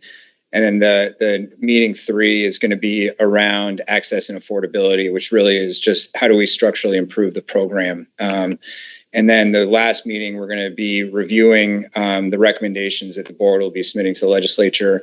And if you have any questions, comments, or literature that you'd like the board to read, or that you'd like the participants in this program to read, please email it to ccb.med@vermont.gov, and in the subject line, just write stakeholder recommendations. And I'll post these slides to our website just so everyone has them. And then just keep an eye out if you have to drop for this for the scheduling the next meeting. We're not going to do that today. But so I'm going to return to the list. And again, anyone who needs to drop, please feel free. And I'm going to again prioritize first-time commenters. So Alice Peel.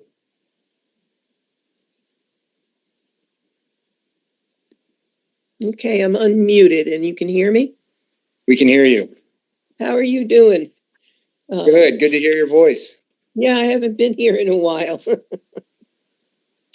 What brings me here is just something that I ran across. It's not a deep article, but it's an article in today's New York Times newspaper.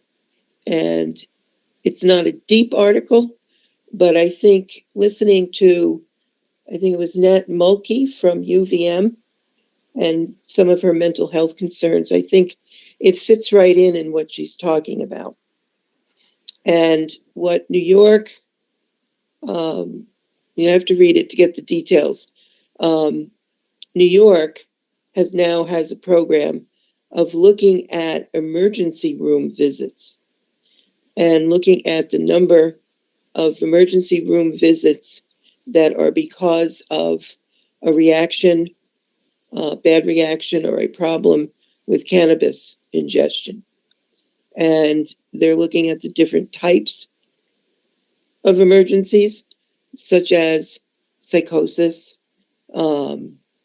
feeling like they've got a bad strain of cannabis, physical problems, nausea, vomiting, headache, stomach pain. And they're also looking at the age groups that are going to emergency rooms with cannabis emergencies. And they're finding the age groups are younger, although there is a spike in older adults going in. And the one that was was a concern for me was the higher incidence of children under 12 and in cases under 8 years old that are being seen for emergencies in emergency rooms. And there's talk on there about looking at packaging. People have talked about that here. Is the information they need really on that packaging? Is there a way to know what strain or potency you're getting on the packaging, etc.? So I didn't want it to get missed here. As they're also looking at the numbers during the pandemic, after the pandemic, etc. I just thought it was worth mentioning here because I think I'm kind of disappointed in our Department of Health for not wanting to look at these things. So it sounds like it's going to be hospitals and doctors and emergency room staff that are going to be collecting numbers like this. And it strikes me that, for the kids problem, they're really looking at parents the kids are getting into the gummies, and how do you keep the kids out of the gummies? And our parents just not being careful with how they store their gummies, etc. It strikes me that this whole thing with potency and sensitivity is not a new thing. I mean, I go back to the 70s, and I remember what I would call some pretty bad experiences with obviously very potent strains of cannabis that kept me awake one night, and I really wanted to go to the emergency room. Never did. But this isn't a new thing. I mean, cannabis spiked with PCP. Gee, this one's not doing anything for me. This one's very strong. Some people wanted a strong one, some didn't. Had good experience and bad experiences. So this is nothing new. But I think I'm encouraged that everybody here is talking about it, especially when you're looking at bringing cannabis into the medical market and the medical arena for helping people with various chronic illnesses and chronic pain. So if you got the New York Times, read the article. It's not a long read, but I think it belongs in this discussion. Great, thanks, Alice. Tito? Hi there, can you hear me okay? Yep. Granted, it was a while ago, but I felt like I still had to say something. I really cringe when I hear any comparisons to alcohol. There's absolutely nothing medical about alcohol. But as far as these 1 through 5, I agree with a lot of, with Amelia and a lot of what the other commenters were saying, that, number one, it's like, people use cannabis for so many different reasons. It's like, if it works for you in a medicinal way, it's like almost like it should treat everything. It's like having a specific list to say, it's okay for this and not for that. When we've heard multiple times how one cultivar can have a specific effect on one person, and then that same exact cultivar has a completely different effect on somebody else, but it still has medical qualities for these people. So it just feels unrealistic for like numbers 2 and 3. It's just not in the nature of cannabis. It's, I understand the desire to make it like like Tylenol or some other, easy to understand medication, but it's complex and there's nuances to it. And frankly, that's what's so magical about cannabis. And we have so much to learn about it because it is so unique in that way. And number 4, that feels very nice to offer, but it doesn't feel like that should be required on any level. that feels very heavy-handed to force some type of counseling or something like that.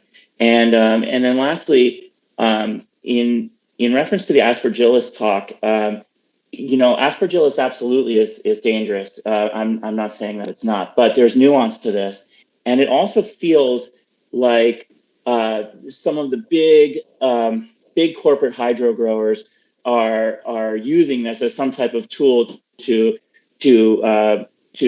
hold down organic growers. And I think if you talk to any patient and offer them a chemmed out hydro bud as opposed to a delicious organically grown bud, they're always going to choose the organic bud. And keeping in mind too that Aspergillus is something that grows naturally, that and so many other pathogens and molds grow naturally in soil everywhere. And there's nuance to it, and we really got to look to it. And I think if you were in the supermarket testing for Aspergillus the same, you'd see it everywhere. Whether or not the Aspergillus is dead or alive, or if the plant naturally subdued it, these are all nuances we got to get into, but not just put some blanket rule against trying to discourage organic growing when no doubt it makes the best cannabis. That's all. Thank you. Thanks, Tito. Ben W.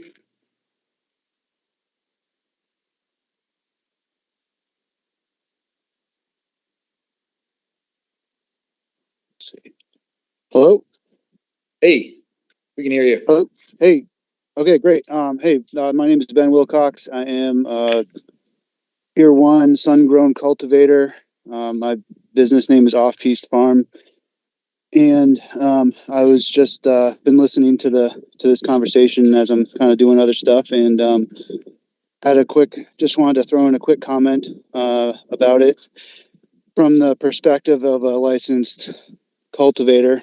It would be great if there was some way for patients who were experiencing financial hardship and to be able to access more affordable medical cannabis from licensed growers who were willing to, say, donate to a certain program that would allow them to, use a portion of their licensed harvest, to help patients in financial need.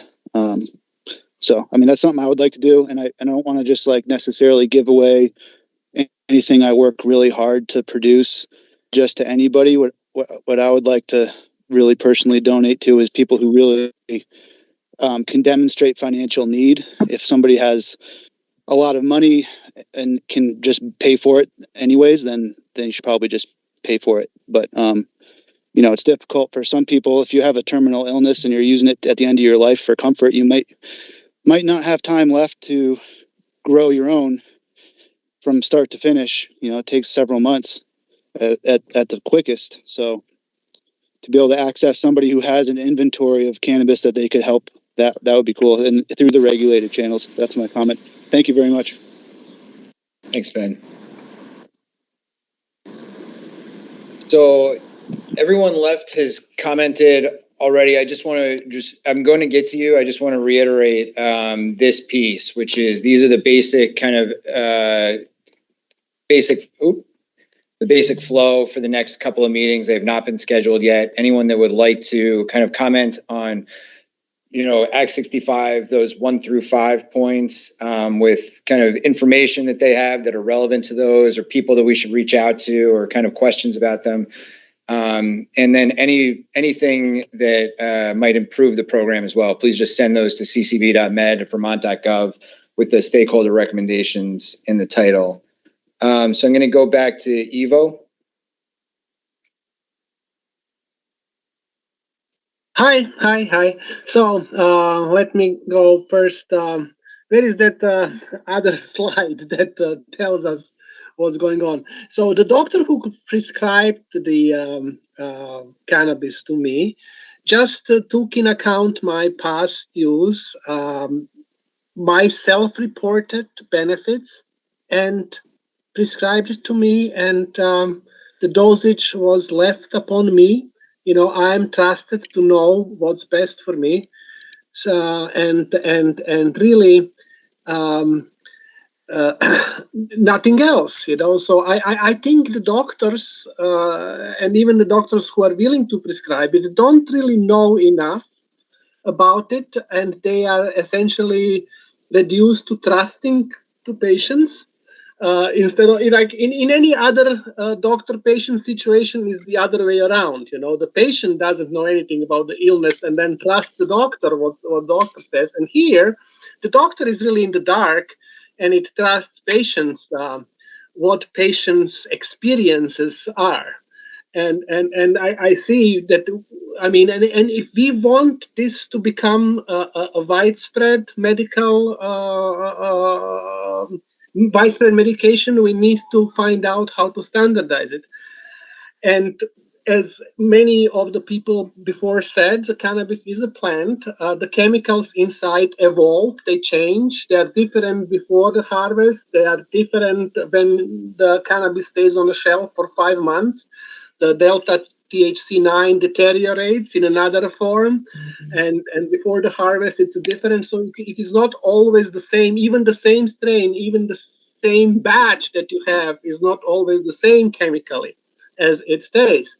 And what I would like to see is the lab analysis of all the 400 different components, probably about two dozens of the active components, CBD, CBN, THC, and how each of that particular components work on us. This should be studied, how each particular component works, and then in combination, how they work. And of course, they work differently because cannabis is a psychoactive substance, and like Prozac, like any other psychoactive substance, it works slightly different on people depending on their brain architecture. So if I, for example, have a very small amygdala and a large BNST, will this work the same like in a person with very large amygdala and a small BNST portion of the brain? And this, did anybody did MRI of my brain? I mean, we need to do comprehensive, complex studies of people in this country with functional MRIs to see how exactly each particular chemical that is inside the cannabis plant works on different brain architectures.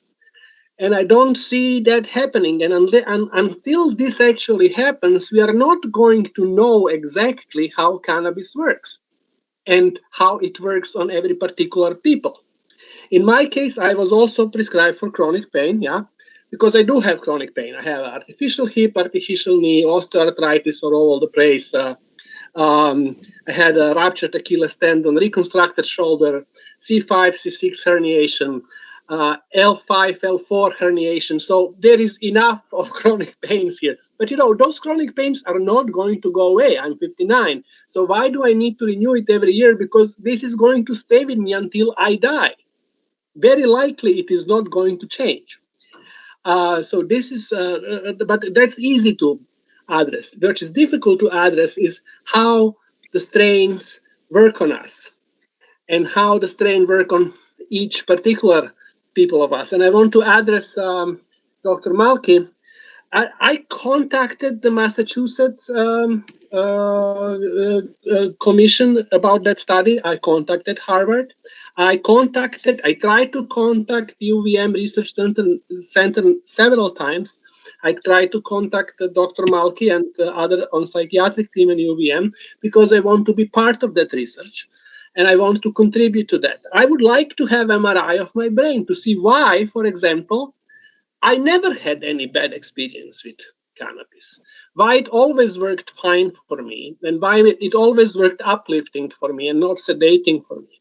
I would like to see why me and many other people are not impaired for driving at all. While probably some people are, I've heard. But, I am not, and I would like to know why. I would like the study to be conducted that we understand how exactly those components work on each particular brain that we have, and why some people have certain reactions and some people have not certain reactions. Like depression, okay? I have rage attacks and anger since I was a little child, okay? When I was 3 years old, I refused to eat for 3 weeks. They took me to the hospital to feed me through the tube and through the, because I was reacting to my parents not being there. I had tantrums and stuff throughout my life, and I realized later when I was a teenager that my proneness to rage calms down with using cannabis. So I was essentially using it for whole my life like that.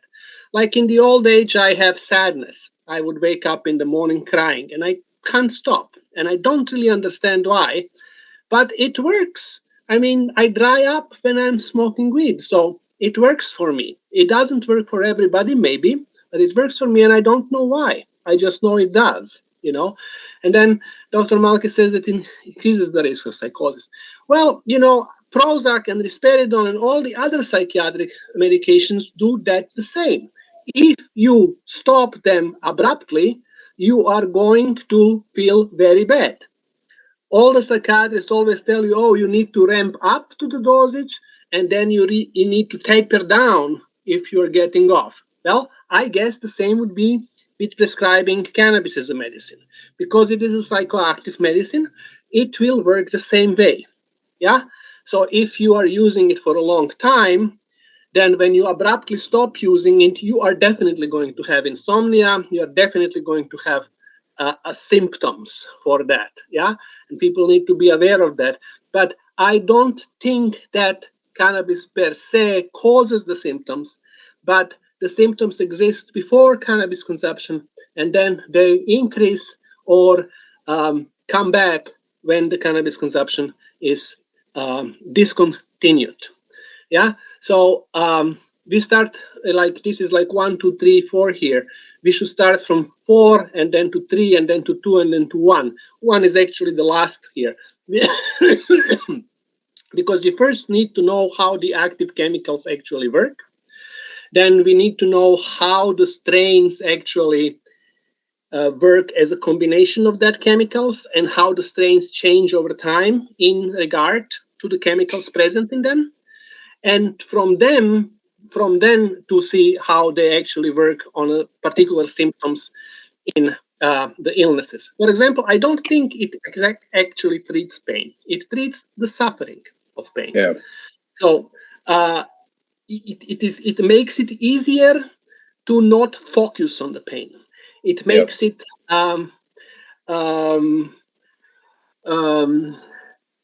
it makes it easier to bear the life. Yeah. Right.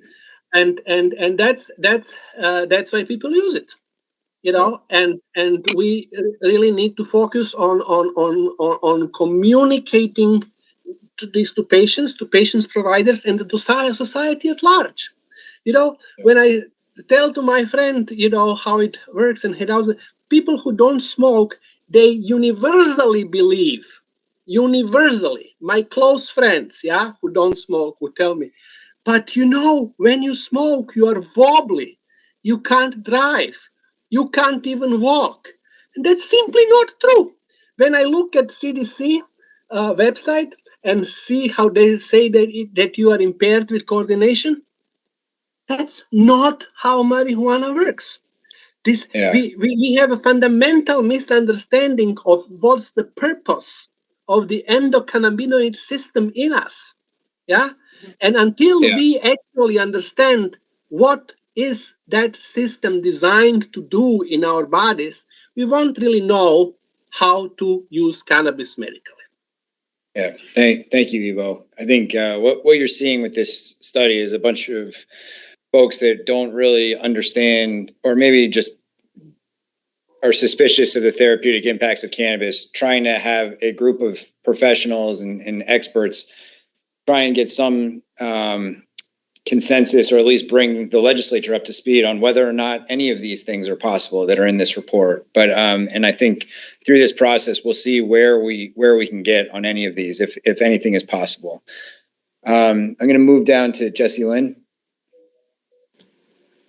Hi, thank you.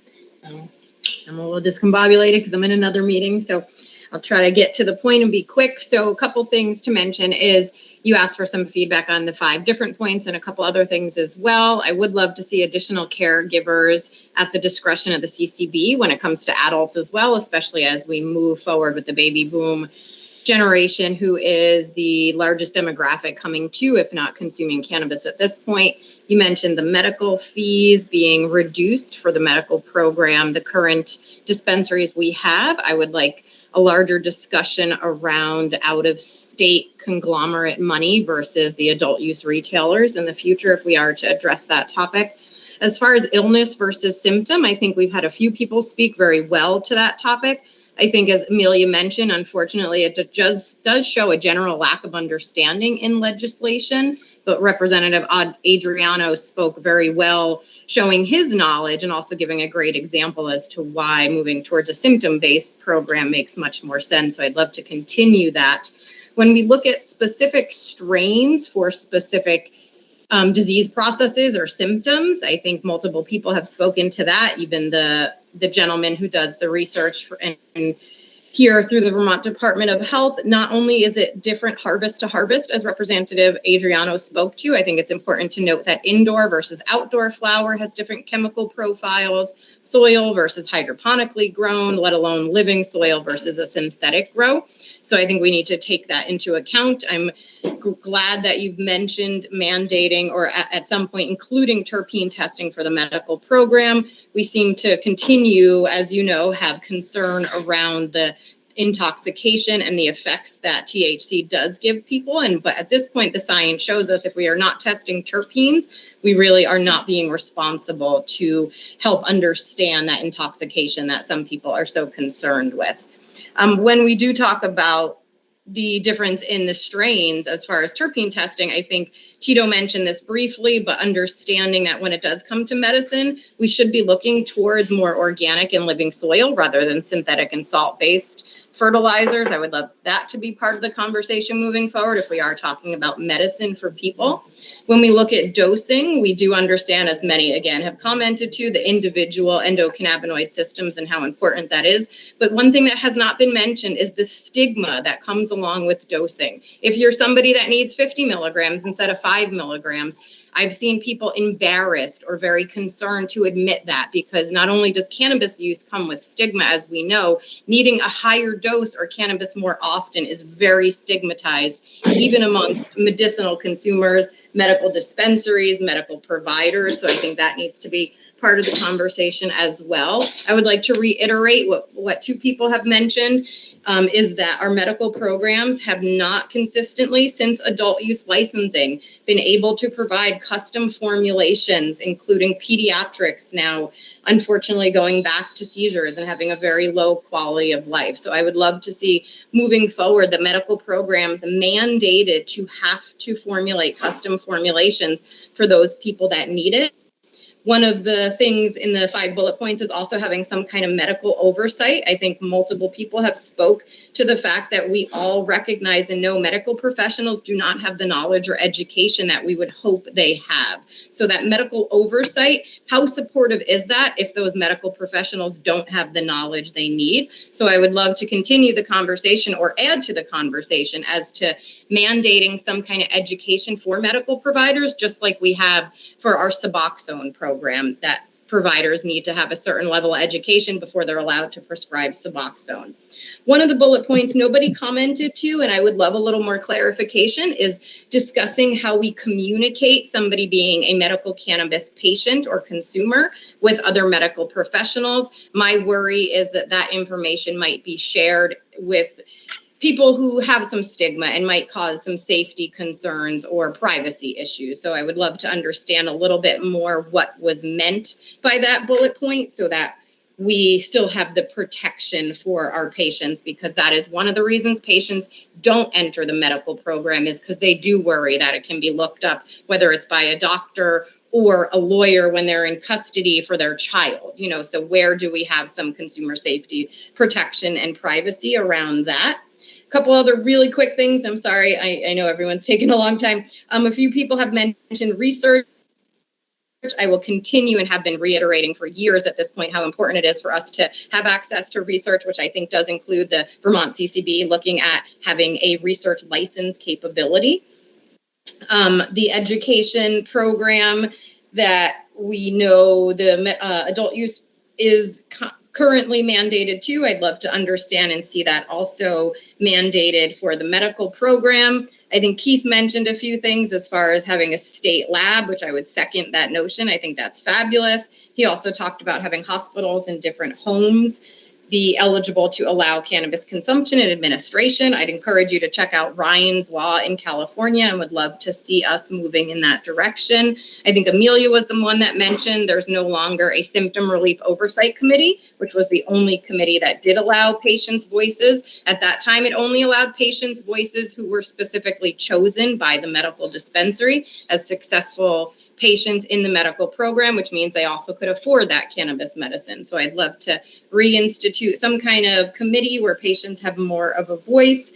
And lastly, talking, one thing that hasn't been brought up is the THC caps for adult use being removed. I think that does play largely into the medical program. As Chair Pepper, you mentioned the great decline in patients in the medical program due to using adult use retailers for purchasing rather than the medical program. So if we could look to reduce those caps, that will help people not purchase or use illicitly, help people who want to support their local farmers rather than some of the out-of-state medical companies, and have more access based on location rather than driving from Newport to Burlington. And I think we also have people who have testified here stating how they do use concentrates in a very medicinal way and really understanding that.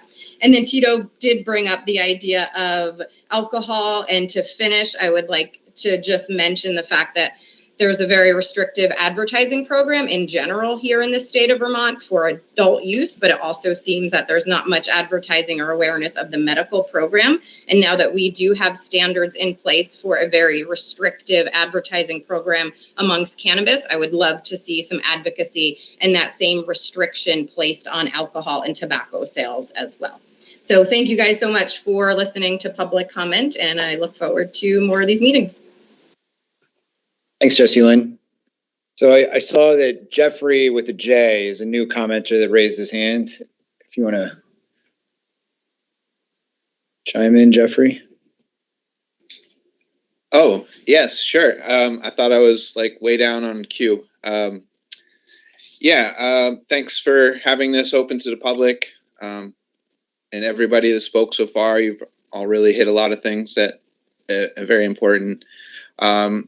First thing I'd like to say is I really feel the medical program in general needs a massive overhaul. The fact that we have 5 medical dispensaries in the state that are corporate owned is unacceptable. I really wish we could model it after other states, particularly like Maine, where there's just more access, especially for higher quality medicine, with more transparency. And the other thing is about personally, I don't go through, I don't have a primary care physician. We seek alternative treatments of medical care. And so I can't get a card because the people that we see for our medical needs aren't able to do that. And so that's really frustrating. And then our adult use program is, home grow, that we can only grow 2 plants. I personally use about 4 pounds a year. Some of that's for gifting to friends that need it, that can't grow their own. But I use quite a bit for myself for my own personal needs and my family. And so that's limiting. And then so I'm resorting at the moment to our adult use dispensaries. And a lot of the higher quality cannabis in those dispensaries is, it's priced at $500 an ounce, $400 or $500 an ounce if you're buying an eighth, and that's crazy. And so I really think the medical program really does need to be revamped and I don't even know what that looks like, but I think a lot of folks here do, and I think we can make that happen, and that would be beautiful. And I think that's something we could strive for, because all this other stuff we're talking about, all these little details, really don't matter if our medical dispensaries are owned by, one of them's owned by like a multinational conglomerate. So like, how is that looking out for patients' best interests? They're looking at the bottom line, and they're the shareholders, so I think this really needs to be for the patients, and that's all I have to say. Thank you. Yeah, thank you, Jeffrey. We have just a few more commenters. I will say we're pushing up against another meeting that the board has. And so I would like to just please reiterate that if you're trying to repeat other people's points, I've been taking notes. We have the recording. We have a number of people from the board that are taking notes for us as well. So please don't feel that you need to reiterate other people's points. And I'll call on Dr. Hom. And Dr. Hom, I think I know your stance on aspergillus. So if this is in response to Tito, you don't need to kind of go through it. Right. No, I suggest reaching out to who I consider one of the world's Renaissance cannabis basic and applied researchers, Dr. David Miri, who is a professor in the biology department at the Israel Institute of Technology. His research group has perfected an automated fractionation process to isolate and elucidate the structure of 160 major and minor cannabinoids. His research program is conducting studies to identify the specific cannabinoids that have therapeutic value on specific conditions. For example, he has identified a cannabinoid that has therapeutic value for a specific cancer, and 2 minor cannabinoids, which they've named GTS1 and GTS2, that allow persons suffering from insomnia to sleep. And this is just his beginning. Thank you. That is incredibly helpful. Thanks for sticking it out to get that information to us. Keith, I'll just ask Ben, do you have a new comment, or is your hand just still raised from before? Well, I'll go to Keith, and that looks like it's probably the last one. I'm just going to speak to number 6 on here, other issues that will improve the registry. Or one, how come you guys don't craft a medical cannabis license for cannabis caregivers in the state of Vermont, where a caregiver can have more than what we have now? We have a caregiver's license like they do in Maine, where they can have 5 patients, the number of plants, and then they can do what they need to do. That would be one thing. My other thing is, I noticed when you posted something earlier about the medical dispensaries, they're dropping $25,000 to $20,000 a year. How come the CCB doesn't have its own medical cannabis fund? That we need our own medical cannabis fund. Instead of all the money that's coming into CCB, we should take the money that is directly for the licenses for those dispensaries, the 5 or 6, whatever we have, and take that money and make it its own medical cannabis fund rather than going into the cannabis general fund. You guys are getting plenty of taxes from the adult use industry.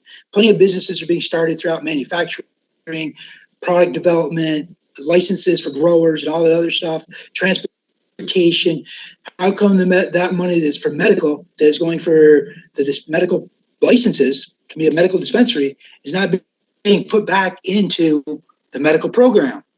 And we need a medical cannabis fund. That would be much more useful for us to help develop research and programs and pay for more research and pay for more things to do and help people out. And like Ben said, you could donate that. You could come to one of the dispensaries and he could bring some of his crop harvested to there and say, hey, this is a gift. If people need it and they can't afford it, they have to demonstrate a hardship like they did, because previously, before, there was a sliding scale thing, and it got taken away. There's no sliding scale anymore, so you pay full price, whatever it is at the moment, depending which dispensary you go to or how far you are. and that there should be more access to like a caregiver license to drive medical cannabis to patients that are seniors that can't get their medical cannabis. They can't drive or they're too sick, and they can be brought to them and gifted some way. But I think the money that's getting generated from the medical dispensaries should go back into the medical program and not the cannabis general fund that has the legislature going into it. That would be much more beneficial to me. And I could see that would work well for helping us gain some education and research and building on more things for us to help facilitate a better medical program here in Vermont. Maybe we could have a medical cannabis co-op somewhere located in Vermont. If everybody wanted to put their name on a lease of land and we do a co-op where we could teach other people, I think that would help people, because a lot of people don't know how to grow cannabis. It's not as easy as some people think it is. Let's put it that way. And there's probably several growers on here that are very aware that it's difficult. There's a lot of things that can go wrong. And that happens, and it just is the way it is. Like, we had Eagle 20 a while ago. We've had other things go on. There's plenty of things that can happen that people just are not aware of. An integrated pest management program to educate people how to do that. There needs to be like I know in Oakland, they have Oaksterdam University where they actually teach people how to grow, and all the stuff they get to keep their harvest. I don't see why the medical program can't do something like that to help educate us better. Where we take like Dan Pomeretz, which is a world-renowned breeder and very well educated, to help facilitate something like that with other cultivators here in the state of Vermont. And the one thing we need to change for is talking about THC and CBD. And we need to talk more and talk less about strains. Strains is just a branding word. We need to talk more about chembars, cultivars, phenotypes, photocannabinoids, and all that other stuff, because strains don't mean anything. If it says pickle juice on it, that's what they name the strain, but it doesn't tell anybody what it's in, so we need to look about this chembar is this, and this, and that would be much more helpful. I think it'd be beneficial to step away from talking about just THC and CBD, because there are 140 different cannabinoids that we're not talking about. I have a friend that's is on the top 100 most influential people from High Times in 2021, is a 4-time cancer survivor and a severe epileptic at the same time, and he's using CBGA. He's a great friend of mine. I would love to have him to come speak here. He's become a phenomenal resource and mentor to me. Dr. Sherman Holmes has been a benefit to me. Debbie Churig from American for Safe Access. There's people here that are willing to help us, but we need the funding to actually maybe bring some of them in, to pay them a small fee or something to have them come speak. Maybe we could use I don't remember what the center is up at UVM anymore, the gym they call it. Maybe we can have a synopsis up there, or maybe bring it to the middle of the state like Rutland, where more people get to. Because, I'm in southern Vermont. I mean, I'm like 5 minutes from the Massachusetts border, 5 minutes from the New York border, either way. Driving 3 hours to Burlington would be a little bit for me, but something more central where we could have a cannabis medical synopsis and have us all gather there at some point before come January. Just throwing that idea out there that would help build the thing. But I do think a medical cannabis caregiver license would help a lot, where you can have up to 5 patients and you can have the 6 and 12. I also noticed, I have one question. It's directed towards Mr. Pepper. I think Executive Director Brent Hare tried to answer it back when they had the medical meeting in the evening time. Can you tell me that a medical patient can have the 6 and the 12 for their grow for medical plants, and then if they're over the age of 21, they can additionally have the 2 and the 4 of their home grow by state statute and state law? Is that state? Can you tell me that, so they can actually have 8 plants and then 16 immature plants? Can you answer that for me, please? Keith, this is not a question and answer session. We have guidance on that exact question. So, okay, I appreciate all of your comments. I know that you have been incredibly helpful in sharing information with the board. I read everything that you send us, believe it or not. And I really do appreciate, your interest in improving this program. And anything, I know it's on almost everything that you send, but if you do want to send kind of a list of experts and that we should be reaching out to, seeing if they would be willing to come and talk to us about the specific reporting requirements, I'd be happy to do that outreach and see if they'd be willing to kind of talk to us. But I would just put one last call out for any other public comment from anyone who's still with us. Yep. Thank you, Keith. Any further comment from anyone in the crowd? Okay. Well, thank you everyone for sticking it out. I know this has been a long meeting. It went a little bit longer than we anticipated. I really felt like for the first one in particular, getting people's ideas on the table is an important thing to do. If we missed anything, or if anyone who's watching after the fact has any help on any of these reporting requirements, whether it's research, whether it's people to reach out to, whether it's questions or comments, please just send them to this email address here, ccb.med@vermont.gov, with a subject line, stakeholder recommendations.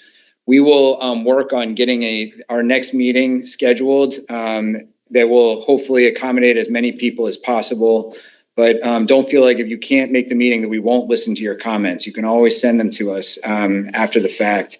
And yeah, really just again, want to thank everyone for the lively conversation and getting the ball rolling on these meetings. Because it's an important topic. It has been at the centerpiece of the Cannabis Board's priorities. We've just been a little bit slow to kind of, get our friends in the legislature to understand the kind of dire need that is occurring right now with respect to the medical program.